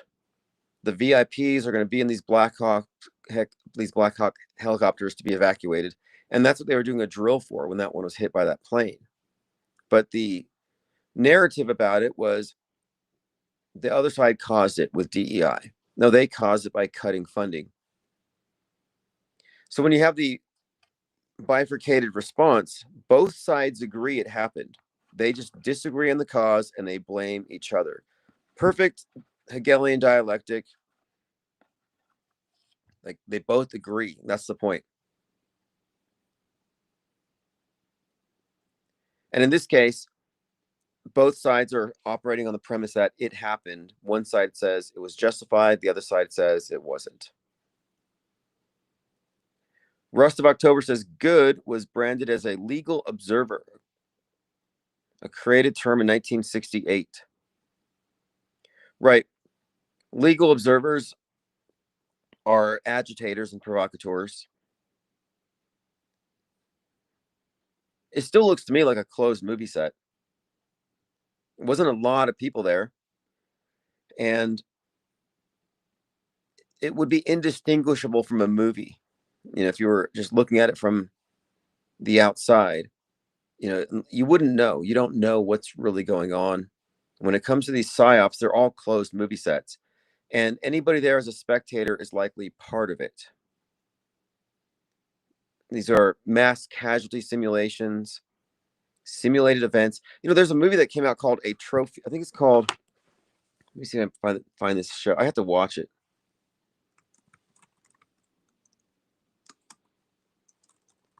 Atropia. So there's a film that came out in 2025 called Atropia. And it's about an actress who's working on a U.S. military simulation facility. It says here she falls for a soldier, blurring the lines between performance and reality. But the film explores simulated warfare. So Atropia, again, came out in 2025. It's about a U.S. military base that does nothing but simulate Iraqi war zones. So it's a training facility before you go to war. We live in this village where they simulate things all the time. I saw the trailer. It had a donkey, like an exploding donkey. It had people crying, and then they take breaks and they have their. It's just like it's a big movie set. And that whole area, by the way, I think it was near 33rd Street, half a mile from where George Floyd was. With the whole area had the the dinosaurs and the giant shark. To me, that's just likely a movie set. We talked about this before. It's not just the entertainment that relates to the fake events. You have drills that occur concurrent with these things. So people would ask, like, well, how do you explain the 9/11 jumpers? Like, how can you say that nobody died on that date? Well, when you break down the event and you find out there's dozens of dozens of mass casualty simulations with the theme of terror attacks. So you have terrorist drills being occurring on 9/11, where I think they said the NRO National Reconnaissance Office had like 88 drills. So if you have these simulations of terror attacks, these drills going on, well, what do you think they're doing at the scene of the drill? They're closing it off like a movie set. Anyone who's not in on the simulation is not going to be on the set. Donna Southard says, you supply the images, I'll supply the SciWar. Yeah, that's William Randolph Hearst. You supply the photos, I'll supply the war.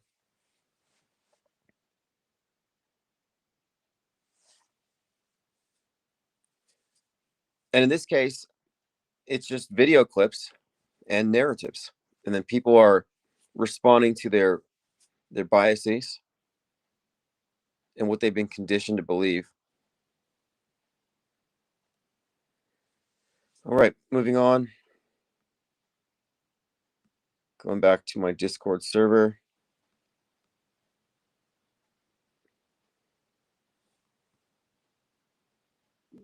We're just getting started on this, so we're going to be following up on it. Again, we brought up the concurrent programming with the 28 years later, the Bone Temple, as it relates to that, quote, horror movie come to life. And then the Greenland 2 tagline, 5 years ago, the world ended. That was just the beginning. That kind of strikes me as a reference to 2020, a little more than 5 years ago, but it seems like a continuity here. And then there was Spinal Tap 2, which Rob Reiner just died, supposedly, but this connects to it. And its title is The End Continues. And there was some 9/11 symbolism there. Spinal Tap, the cover art has the twin pillars from the Stonehenge. It looks like two towers. And Nick Reiner is at the Twin Towers jail. But the end continues. And I think it was released. I have to double check the date. It might have been released on September 11th. But anyway, the end continues.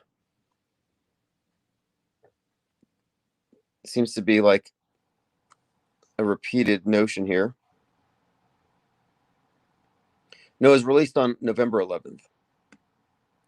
But still, 5 years ago, the world ended. That was just the beginning. And that one's about a comet hitting the Earth, Greenland 2 migration. Now, Greenland 2 migration, maybe it's a connection with the whole ice thing, which has to do with immigration. But regardless, that was in theaters on January 9th. So it's noteworthy because the timing of the release.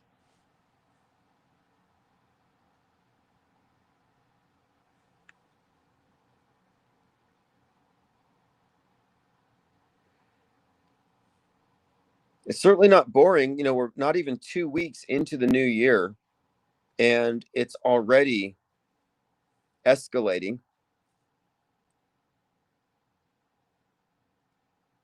And again, it's safe to say that this event was scheduled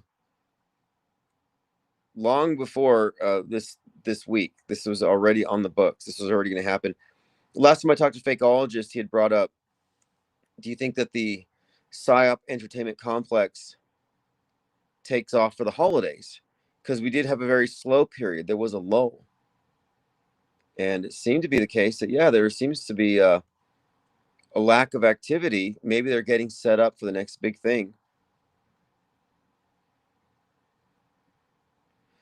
We talked about the Erica Kirk exposed in a CIA linked documentary about where she's briefing the officials about grid wiping EMP attacks.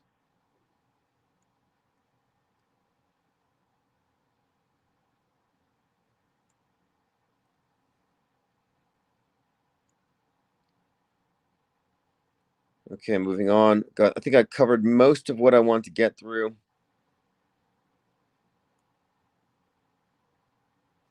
Yeah, for the most part, we got through everything here. The next thing to do, and I'm probably going to do this, maybe even I'll record one tonight, is I want to whiteboard the blackout themes. We got Leave the World Behind, White Noise as two examples of movies that have that theme but also contain predictive programming that has been noted by the mainstream. Now we have this thing with Erica Kirk. And again, Erica Kirk was in the movie called Heads of State as the Vice President Elizabeth Kirk. And again, Heads of State, Vice President Kirk. And it's a John Cena movie. Kind of a, I guess it's sort of it's a comedy, but in it, she's behind the plot to take out the president so she can take over. So I'm like, oh, that's very much on brand with Erica Kirk. But the significance of that, again, is the actress who plays the Vice President Kirk is Carla Gugino, who is the same actress who's the blonde femme fatale next to Charlie Kirkland in Snake Eyes. It's an action comedy.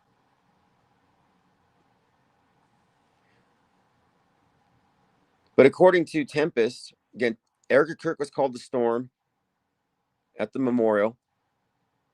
And now you've got the Tempest. These are themes that you see prevalent throughout all these different representations of her in fiction. But Tempest does point to a nuke. So that's kind of what we're waiting on. And so I was not surprised to see that Putin's already getting ready to do that he launched one, albeit a dummy, but it shows you it's on the table. We can see the pieces, the game board pieces, being put onto the board before they go into play. Thank you, Big Hair Tsunami, Polly, TM Harks, Paradox Moronics, R. Cook, God got bored. Watching Mama Adamski have all received the Blue Wrench. Space Chimps. We also had a T-Rex in space. And Chris Perry have all received the Blue Wrench Lodge membership. I have not seen Eddington, Robo Nation. What is Eddington? We want to map these things out. And the reason why, okay, that's a neo-Western film thriller. Oh, Joaquin Phoenix. Was this one filmed in New Mexico? I saw a trailer for it. Joaquin Phoenix, major Metascript actor. So you've got, yeah, this is filmed in, here we go, New Mexico. Mayor Ted Garcia of Eddington, New Mexico implements a lockdown and enforces mask mandates based on the governor's orders. Joe lives with his emotionally unstable wife, Louise, and her conspiracy theorist mother, Dawn. Oh, this looks good. Oh, it's distributed by A24, same company that did Civil War. Okay, there's quite a lot there. I'll have to check that one out. I'll put that in my notes.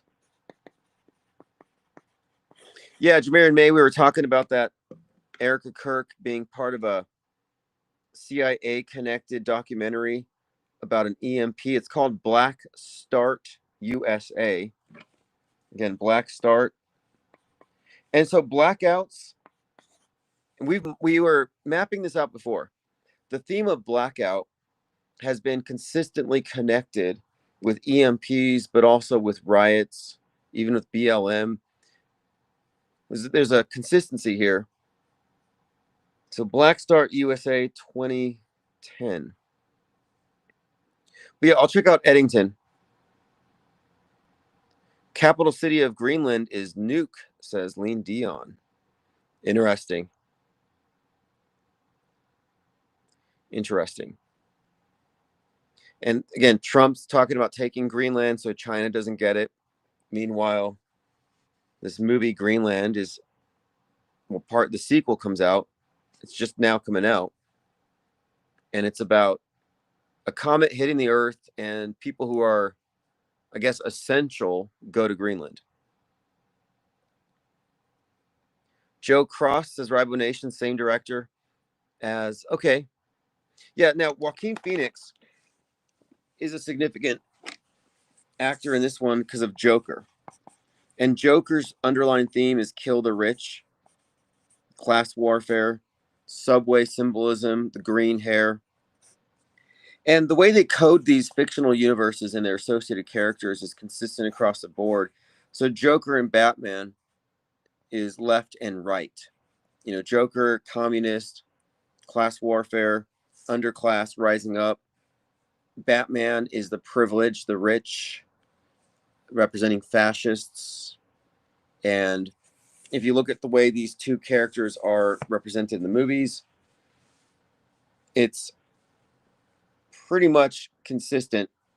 And as it relates to the psyops, like Batman is associated with Daniel Penny, whereas Joker is associated with Luigi Mangione.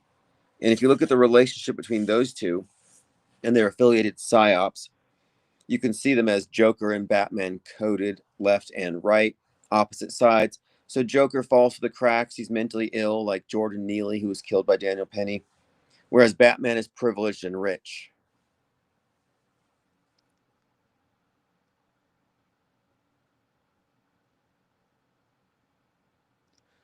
Jamarin says the plot you described is Greenland 1, not Greenland 2. Yeah, exactly. Well, Greenland 2 is the one that's coming out. I don't know. Oh, Greenland leads to Inner Earth. I've heard something. I just think that we're looking at a build-up towards also the summer. For some reason, this day of disclosure has got a lot of people expecting it to actually happen. But the way aliens have been represented lately, it's almost been synonymous across the board with hive mind, where the aliens don't even have a physical appearance, but are rather represented as some kind of a mind virus or a literal virus, like in Pluribus. And then the collectivism thing. It's like the mayor of New York, who, by the way, this is very significant. He was inaugurated in a subway, but he talked about getting rid of the scourge of rugged individualism and replacing it with collectivism. And Pluribus, which ends with the atom bomb, the theme is simply that the individual is holding up progress. The collective is suffering because the individual is not going to join them. And they're trying to get it's called the joining.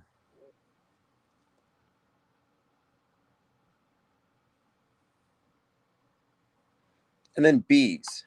So in Begonia, which is another movie with aliens, but aliens indistinguishable from humans, the conspiracy theorist protagonist is a beekeeper. So the bee theme has been pretty consistent here. But the beekeeper in a movie with aliens, which has sort of like Pluribus, this plot point of all of humanity being wiped out at once, like mass extinction. And Begonia is also very much like an anti-conspiracy theorist thing. That's why I want to see Eddington, because they've manufactured an enemy out of the conspiracy theorist. I think that's part of what Candace Owens' job was as well. Essentially a hit piece against people who don't trust the news. Not that they're trying to get rid of it, because the anti-position is part of the ecosystem. And so the reason why Candace Owens became the #1 podcaster is because they really needed to, I think, reinforce the structure. Let's make sure you have a bunch of people who don't trust the media so we can triangulate them against those who do. They don't want conspiracy theories to go away. They promote conspiracy theories, but they promote them as the bad people. So you have the structure set up triangulation where one is always good, always correct, can do no wrong, and the other is always wrong. It's the old golden child scapegoat dynamic. Jamarin says, you'll find St. Louis is a key Masonic city with its arch and lots of breweries with bee symbolism. Well, the beehive has a great deal of significance. It's mentioned in the third degree. Again, the beehive, the drones. It's also associated with the Templars, the Mormons. But we've seen this before. The bees in Utah, of course, the whole symbols of the beehive state with the Charlie Kirk thing. And then before that, the subway killing. The stabber had a bee tattoo on his chest, which I think I would suggest is significant there as well. But yeah, this whole country is very much Masonic. Mormonism is Masonic. And we talk about Masonic. We're not saying the Masons do everything, but it's just one of the more overt examples of symbolism that you can attach to a specific group, like the 33s, for example. But the symbolism is not limited only to the Masonic.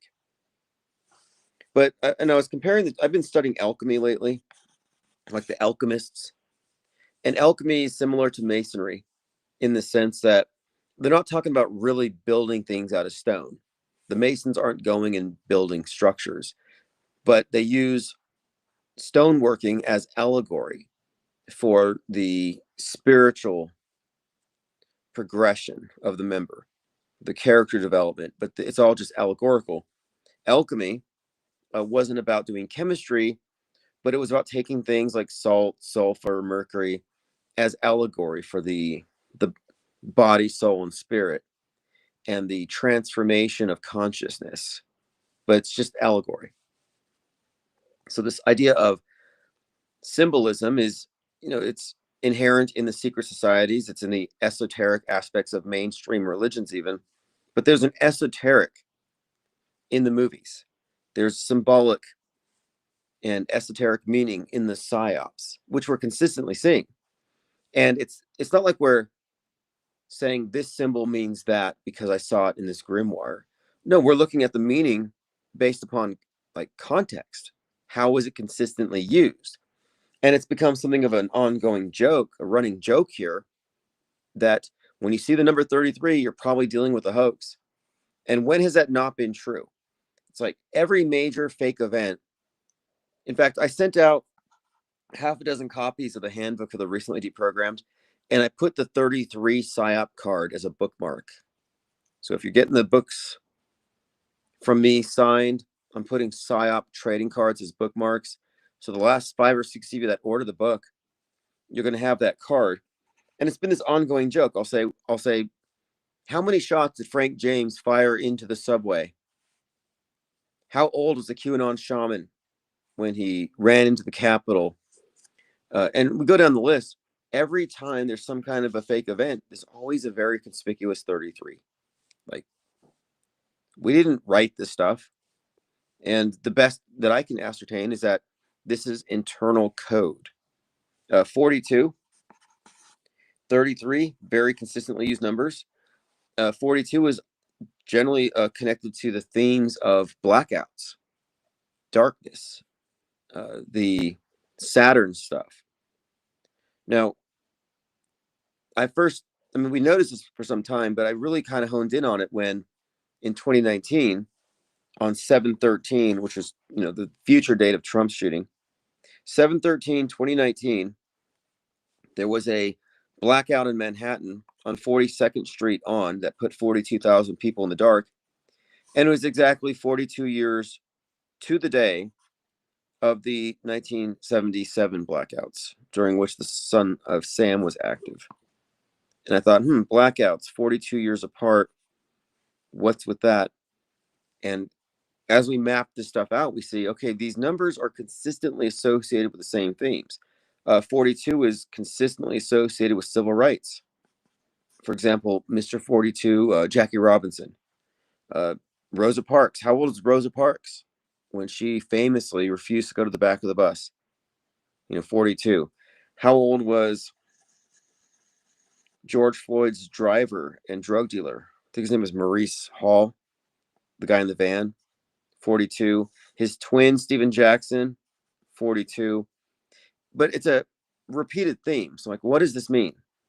Well, 33 and 42 are associated with opposites. 33 is associated with light, ascension. 42, darkness, descent, Saturn, and sun.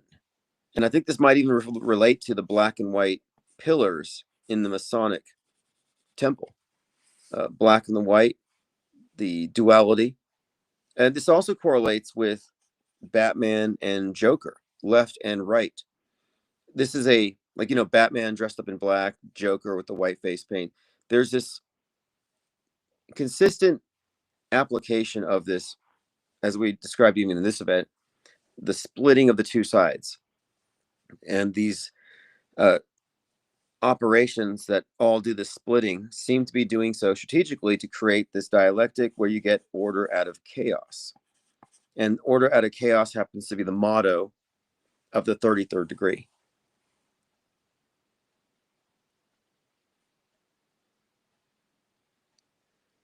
Five Star says Mormons were in Jackson County, Missouri for a few years in the 1840s, still today.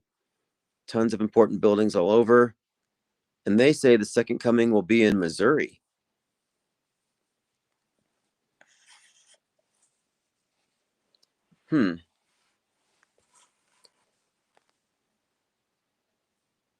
Missouri. Yeah, well, that's the whole thing about Mormonism, isn't it? The Book of Mormon is about Jesus in America. And all these doomsdays, all these various religions have their special version of how it's all going to end. And that's something else too. We talk about control over time as being one of the main themes here. Because if they're writing history in advance and portraying it in front of us, they control time. And one thing about doomsday scenarios, whether it's World War III, Civil War, climate chaos, is it puts you in the end times. Like if you believe the news, you believe the science, you believe in all the weapons of mass destruction, you would be correct in thinking that you're in the end times. And so I often describe the mainstream media as the world state church, and the worldview we get is the religion. Like essentially, mainstream media has supplanted all of the traditional religions. And it's not just an analogy, that I'm just making here. It's actually like functionally serving that purpose. It has the end times, eschatologies. It has the saved and the unsaved. It even recycles a lot of the old myths. Climate change is just another flood myth. And how many of these movies have we talked about where the nuke hits and the elite go into bunkers and everybody dies? And then at some point, people go back to the surface, like in Fallout. Well, that's really no different than Noah's Ark, where the masses get into the ark. The masses get killed by the flood, but the chosen ones, the ones who trust God or government, get saved. Wall-E, if you haven't seen Wall-E, it's a retelling of Noah's Ark through the lens of science fiction. But instead of an ark in the ocean, it's a spaceship. Same exact story. And it's not that they're out of ideas in Hollywood and Pixar, and they're just stealing stories from the Bible and recycling them. No, it's called syncretism. It's systematic. What they're doing is they are replacing all of the old faiths and religions with this new one world view, one world religion, which is disguised as just news and history unfolding, but it's actually a worldview. And the reason why we see so many examples of religious iconography, how many examples do we have of Christ being portrayed in movies? Joaquin Phoenix, actually. If you look into Joaquin Phoenix's work, he's often represented as a Christ figure. I mean, it's in everything from 8mm. He's crucified even and shot in the side, like Christ getting stabbed with the spear. In the Joker movie, he's Christified, if you look at the symbolism. And by the way, the phoenix was a symbol of Christ a long time ago. It's a symbol of death, resurrection, but it's also been synonymous with Christ.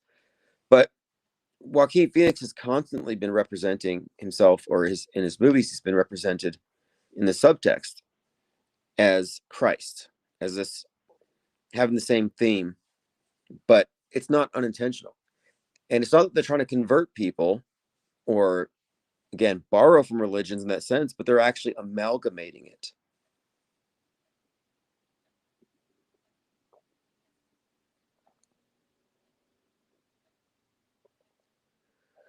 Okay,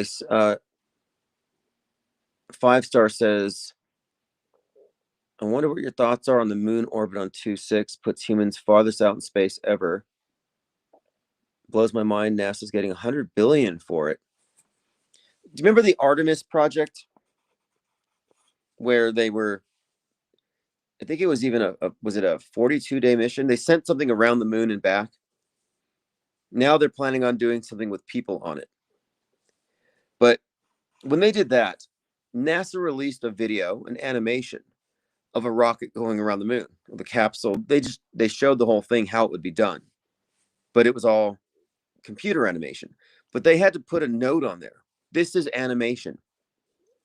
And I'm thinking, why do they have to put a note on there? So we would know it's animation. Shouldn't it be self-evident? Well, no.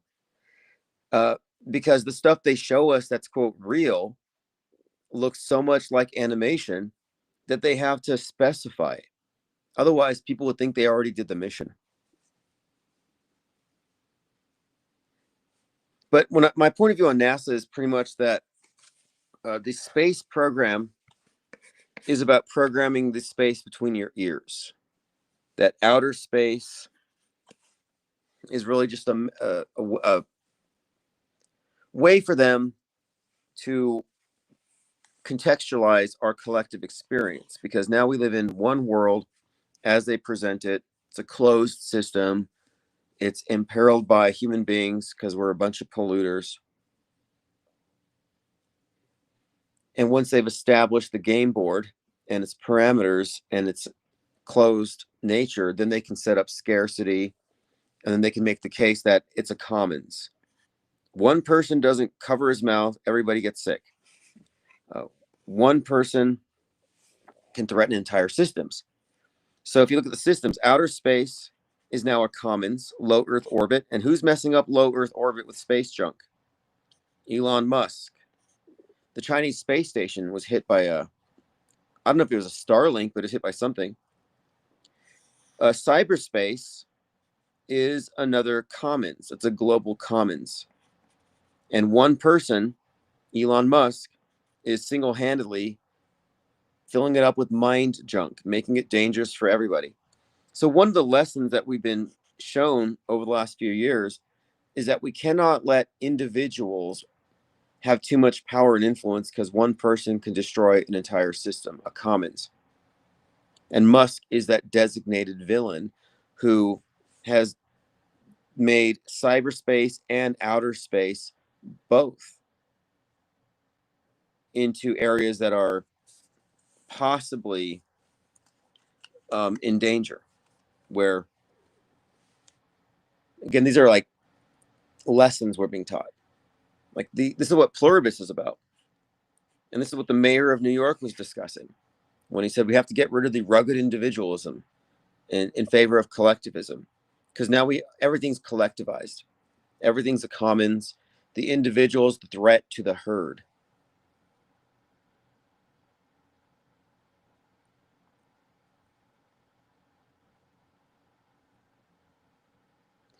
Thank you for the super chat there. 5-star. Appreciate the support. I just missed your comment, though.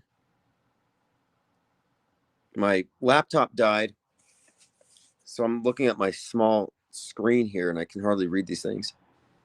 Ribo Nation says, Musk is fulfilling his grandfather's dreams. Yeah, I've come across that. He comes from this technocrat background.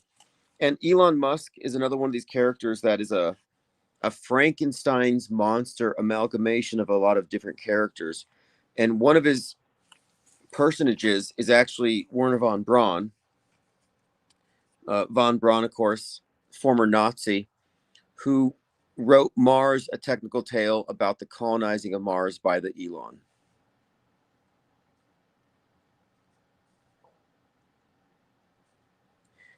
But when I look at NASA and the space programs, it's also an indicator here of how monolithic this thing is, this worldview shaping mechanism where all the governments are playing along with it. You know, there's that movie that came out called Fly Me to the Moon with Scarlett Johansson, which we need to break down some of these actors and actresses and their symbolic significance. But in that one, and there's quite a lot to unpack there, but in that one, she's hired to help sell the idea of a moon landing, and they have to fake it. They have to stage it to trick the Russians. But that idea that America faked the moon landings to trick the Russians makes sense to a lot of people, even Joe Rogan. Like, they find that acceptable as a premise that, yeah, we had to fake it to trick the Russians, but it doesn't mean that the space program is fake. It just means that they had to win this propaganda victory. So if you can accept that premise, then you can understand that it's partially correct. It was a propaganda event to win the space race against Russia, but it's also it's actually more accurately described as a propaganda event to fool the masses that Russia and America aren't actually in competition to reach space, but space is a it's a global psyop in a sense, but it shows the cooperation. And when you look at the fact that this engineered history, these staged events that become part of our collective history, that these things are not contested, that no one's calling out the fakery. I mean, think about it. If Russia and America were in any way competing in a meaningful way, one could just undermine the other by calling out the fakery, by exposing it. It wouldn't be hard, but they don't. They reinforce the fakery together. It's because they all share the same backstage. Yeah, exactly. Lasers like Antarctica. So they agree above and then below. But my point of this is simply that the fact, and this isn't speculation, this is documentable fact, this is based on empirical research and observation. The fact that our history is being proactively created eliminates the idea that there's a lot of competing governments. There's just a big G and a lot of little G's, but there's only one government. If you want to, talk about in a meaningful sense, we're talking about a monolithic presence that shapes the collective worldview, and all of the different governments agree with it. And moreover, the lack of any kind of resistance by any group anywhere in 2020 shows that no, everyone's in lockstep.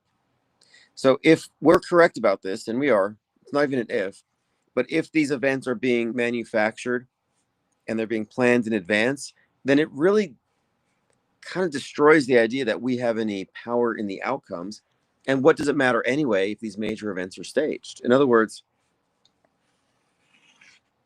does voting really matter if you're looking at the theater of Psywar? Or is politics in general just a steam valve. Let people blow off steam, let them think they have power. It's all about manufacturing the illusion of control, which helps maintain the status quo.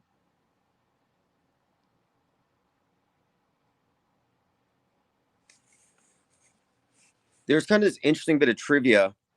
If you just look at where Lee Harvey Oswald was working when he shot JFK, because he was working at Riley's Coffee. And when reporters went to Riley's Coffee to find out more about Oswald, they found that all those employees went to go work for Boeing and NASA. And then there's some communication between Oswald and his girlfriend at the time where he insinuated that he was going to go work for NASA. So, like, well, how does that make sense? It makes perfect sense if you think about Stanley Kubrick as director of not only Apollo 11, but the JFK assassination. So it kind of reveals here that NASA, I talk about NASA being there for worldview warfare and controlling the space between your minds. I think NASA's big budget isn't for bad science fiction entirely. I think that might be the reality faking department of government. Like if we were to try to figure out where is the PSYOP entertainment complex headquartered, probably NASA. And when Oswald went to go work there, he probably thought he was going to go to the moon and fake it as an astronaut, but he got assigned to a different mission. He got put in the assassination area. Like instead of going to the moon, he went to the grassy knoll. Same director. Stanley Kubrick was a director of the operation where Lee Harvey Oswald was the assassin, just as he was the director where Neil Armstrong walked on the moon. It just shows you the versatility of NASA. And we're talking about worldview warfare. And also think of the significance of Elon Musk and SpaceX, and then also owning X. So here he is involved with outer space, but he's also involved in our inner space, in our minds, in the realm of ideas and information warfare. So when I say NASA's primary purpose is control over worldview, that's very consistent with what Musk is doing with SpaceX, and then X being a major part of this worldview formation and maintenance.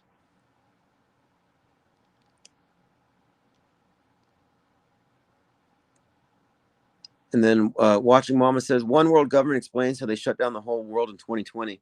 Yeah, that was a big reveal for me. I saw no resistance, no autonomy. There was no principled pushback against it. Everybody went in lockstep. And that's never going to change. It's always been that way. The one world order is already here. The one world religion's already here. It's mass media. And you could look at the big government. Government really means, in some ways, you could break it down as mind control. Governing meant as mind. So the primary purpose of it is control over the collective worldview by controlling our interpretation of everything, our internalized version of the world, and then also controlling time. And time control is a huge theme. I just watched this very good video today on the Truman Show as a Gnostic myth. And I brought this up a couple months ago. I said that Ed Harris, Christoph, is the demiurge. Not the God, but the creator. Not the ultimate source of reality, but the creator of this localized world, and a corrupt control freak at that, who keeps his creations in a state of ignorance. But anyway, this video breakdown of the Truman Show described this idea of the demiurge, the control freak, self-appointed God over these local prisoners, which is an old Gnostic myth retold. But I was describing this before, and this video pretty much was in agreement with everything I said. But I was pointing out here how Ed Harris plays that same archetype in multiple movies. And that's where our breakdowns get, these mind maps get to be very revealing, is that you find that we're being told various stories in various contexts, but oftentimes the same actors will reprise the same role. Like they embody the same archetype movie after movie. And that particular actor has consistently represented this idea of the controllers over time and space, the controllers over the matrix.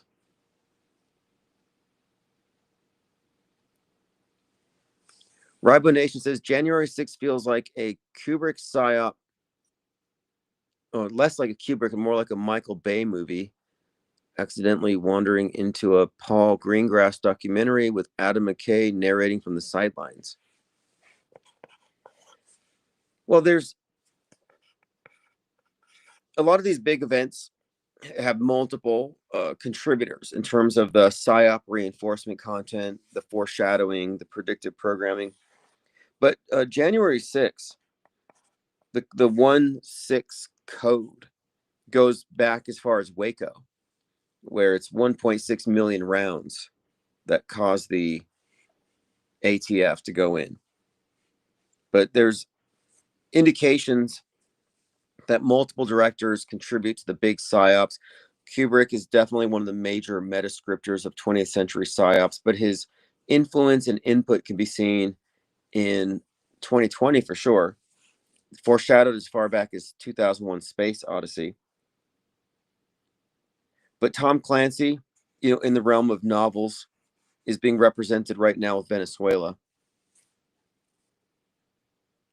The Nolans, Christopher and Jonathan Nolan, are pretty big with the nuke thing. James Cameron, major metascriptor. And I need to watch Avatar 3 because Avatar 2 had a lot of concurrent events with the movie that it related to. And James Cameron, contributor to 9/11 predictive programming. And the last one he came out with, the one that's out right now, is called Fire and Ash. And then we had the spate of fire-related psyops around New Year's.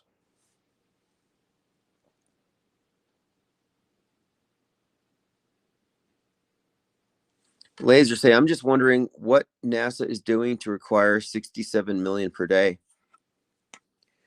I think it's just a slush fund for psyops in general, or, and I've considered before, that maybe deep space is just a euphemism for deep underground military bases, DUMBs, and that they're actually building underground infrastructure.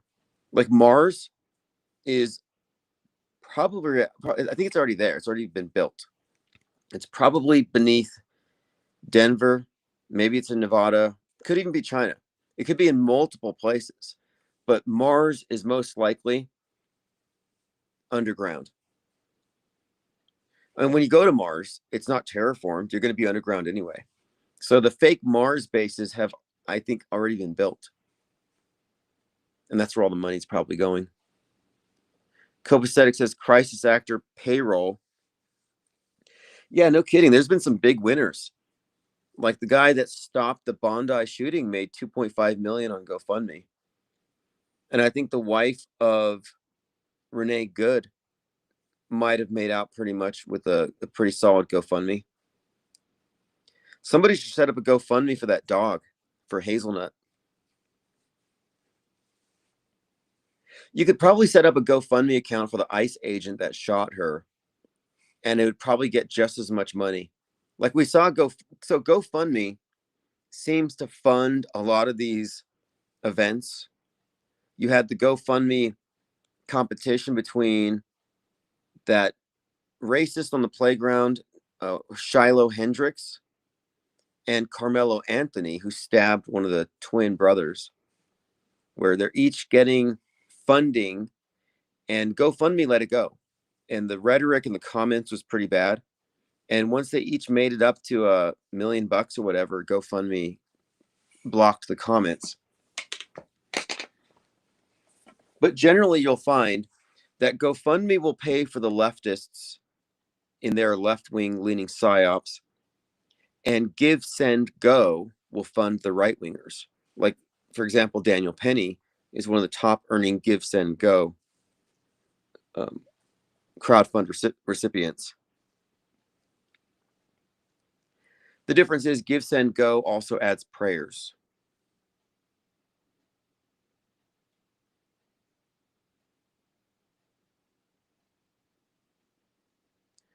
Lean Dion says the Bondi hero was just in New York praising Trump.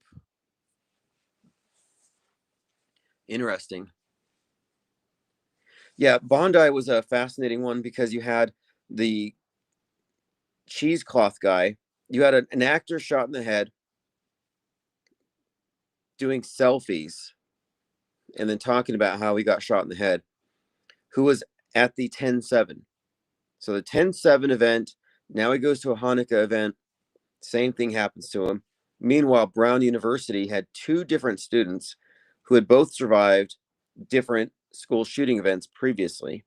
So recycled crisis actors are hoax indicators. The odds of being at multiple school shootings, somewhat astronomical, implausible. And we've seen this many times. I mean, it's quite unbelievable. But after the Las Vegas Harvest Festival shooting, 50 of the victims went to a different country music concert in California, and they got shot at again. The Thousand Oaks Borderline Bar and Grill. Anonymous Mouse says, woke up on time to catch this live. Yeah, we'll be on a more regular schedule soon, and our numbers will go back up. If you're new here, you may not know.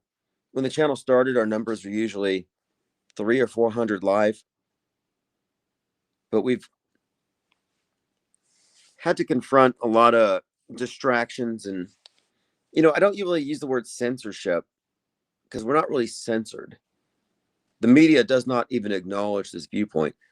But we have had our opposition. But once we're on solid ground again and we open up phones, our numbers will shoot right back up.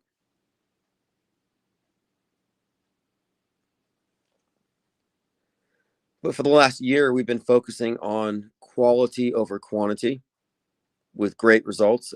And I think it was the right thing to do as we were steadily consolidating our ideas, codifying auto hoaxing as a philosophical stance and a methodology, which is why I released the book, Handbook for the Recently Deprogrammed, The Skeptic's Guide to the Theater of Psywar. That book encompasses all of the best ideas that we've generated since this think tank started. And it's really the basis, the foundation for our position on everything moving forward. So now that we have that, now that we're very clear on what we are and what we aren't saying, we got rid of all the straw man arguments. We're pretty much established as a skeptical and separate body of media analysts. Now we can go ahead and consolidate our forces and work on numbers.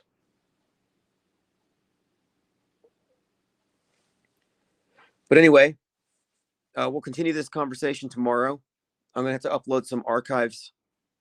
I've been falling behind a little bit, but if you check them out, first of all, go to ips.monster, and I'm replaying recent live streams on a loop. But I'm also uploading to the archives the videos and a synopsis of the transcripts that I generate with AI, and it delivers bullet points with all the major topics and direct quotes and clickable links. I think you'll find it useful. But I'm going to probably check out Eddington. Part of my research is actually watching a lot of this content, watching the programming. And I like movies. I'm not averse to watching movies or films. I was always into movies, films. I was a film studies major for a little while. That's how I got into Kubrick, actually. And that's when I started watching movies with a fine-tooth comb. But when I watch these movies, I do so because I like to know what is being projected onto the zeitgeist. What are the masses being prepared to accept as inevitable?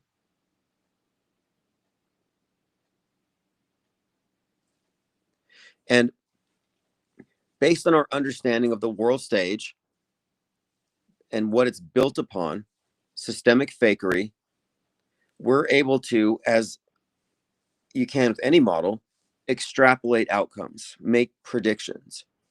And we have been consistently doing so for some time. And one of our best examples of this was we were waiting for the Trump head wound that we knew he would survive based upon the media ecosystem at that time. So we've been vindicated enough times to where what we're looking at is pretty clear. When I say systemic fakery, I'm talking about that these events are all part of a program of future scheduled fake events that will be inserted into our consensus worldview through the medium of psychological operations portrayed in the news. So it's like reality TV in many ways. Like we are being governed by, government by theater. These are influence operations, but they're far more persistent.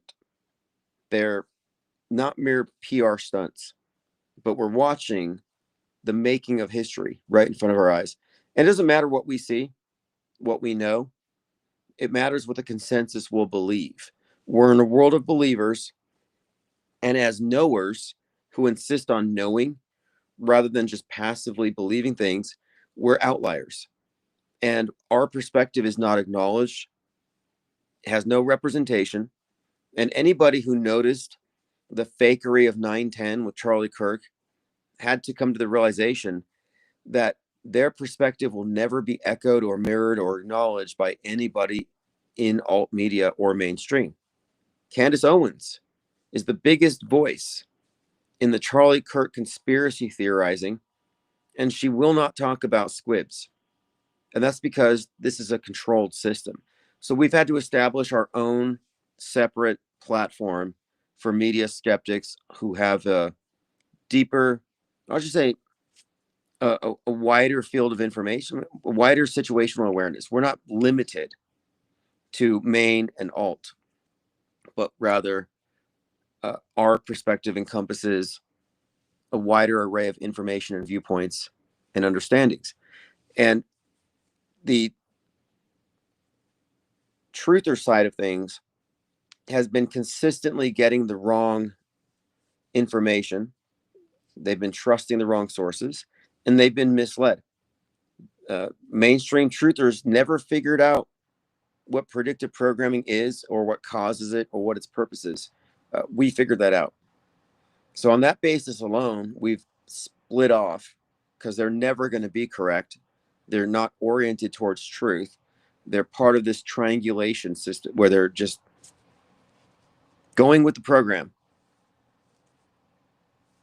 But this is the year, I think, that we're going to do our best to consolidate anybody who's self-deprogrammed enough to see through these events, who are then also able to recognize that their point of view will not be acknowledged. You will be gaslit. It's Kafka-esque. Here you are, perceptive, noticing patterns, documenting things, making predictions, and accurately ascertaining what is real, what is fake, delineating between the two timelines. And that point of view is not reflected anywhere. None of the influencers, none of the popular channels they won't even touch it. So we've had to create our own category, our own branch of media analysis. So you've got mainstream and alt, which is world stage centric, and then you have us, which is off world stage. The off world stage perspective is the novel approach that we bring into this. And this is only going to get bigger and more effective. As it is right now, our Discord server is an effective fake news wood chipper. I took 10 days off and I came back and it took me less than 24 hours to catch up on everything that I missed. Because for every day I was gone, there was a huge body of content that was uploaded, posted, and linked all over the Discord server, because that's what we have been doing for so long. We're rather effective at this. Anonymous says, that's me. I self-deprogrammed and left Trutherville and Alex Jonestown. Yep, you put down the Kool-Aid at Alex Jonestown. And if you can avoid the red pill distribution, the red pill addicts, the red pill distributors, they're all basically just selling you another version of the mainstream. Like, the way I would describe it is this: mainstreamers are dreaming. Like, the blue pill's the dream pill. The red pill is not awakening. It's not an awakening. It's not like an antidote to the spell. It's actually taking you from a dream into a nightmare. So whether you're having a blissful dream or a nightmare, you're still asleep. The only ones who can actually claim to be awake are those who are aware of the program. And the only ones who have that level of situational awareness are the auto hoaxers.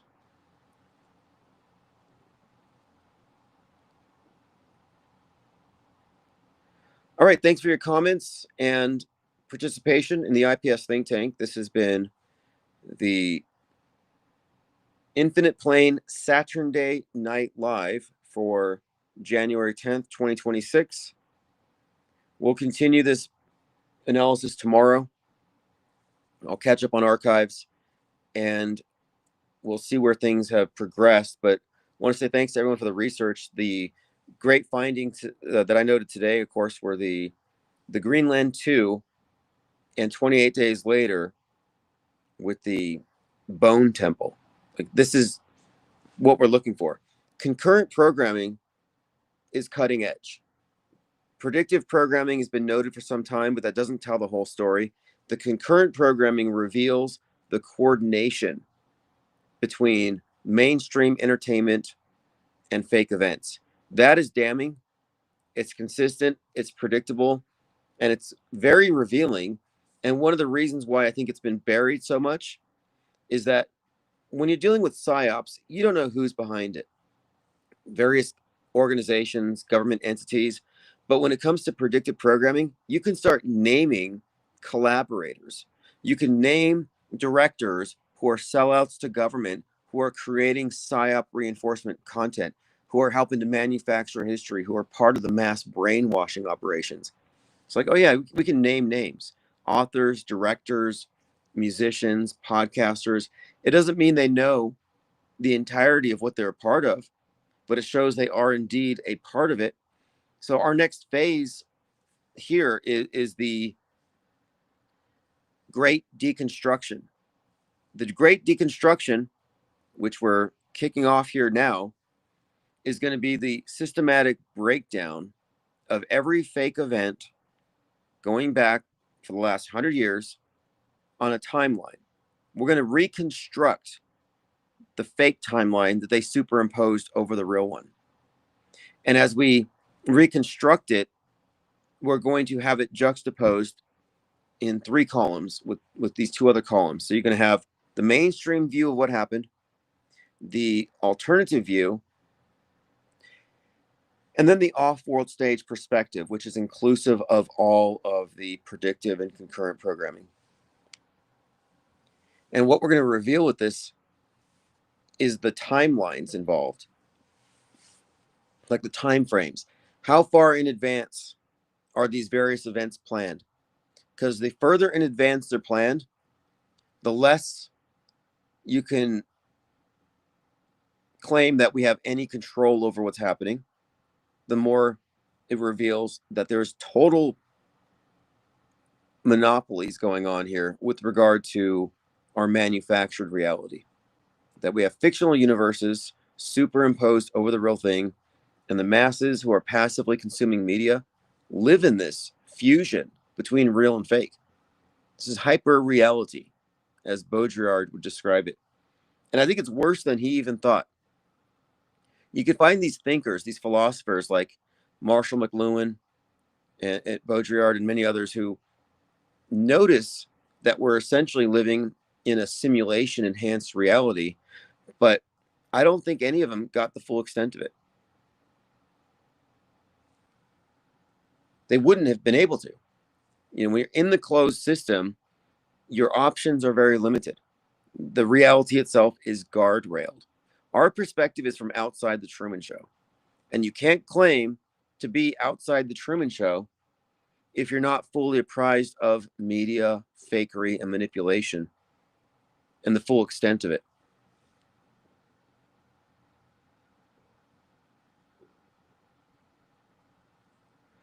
All right, we'll catch up tomorrow. Thanks again for the comments and continued participation in the IPS think tank. And thanks, Big Hair Tsunami, for all the blue wrenches. I'll be uploading members only content. So if you're a member, check your notifications. And the relevant links are all at ips.monster.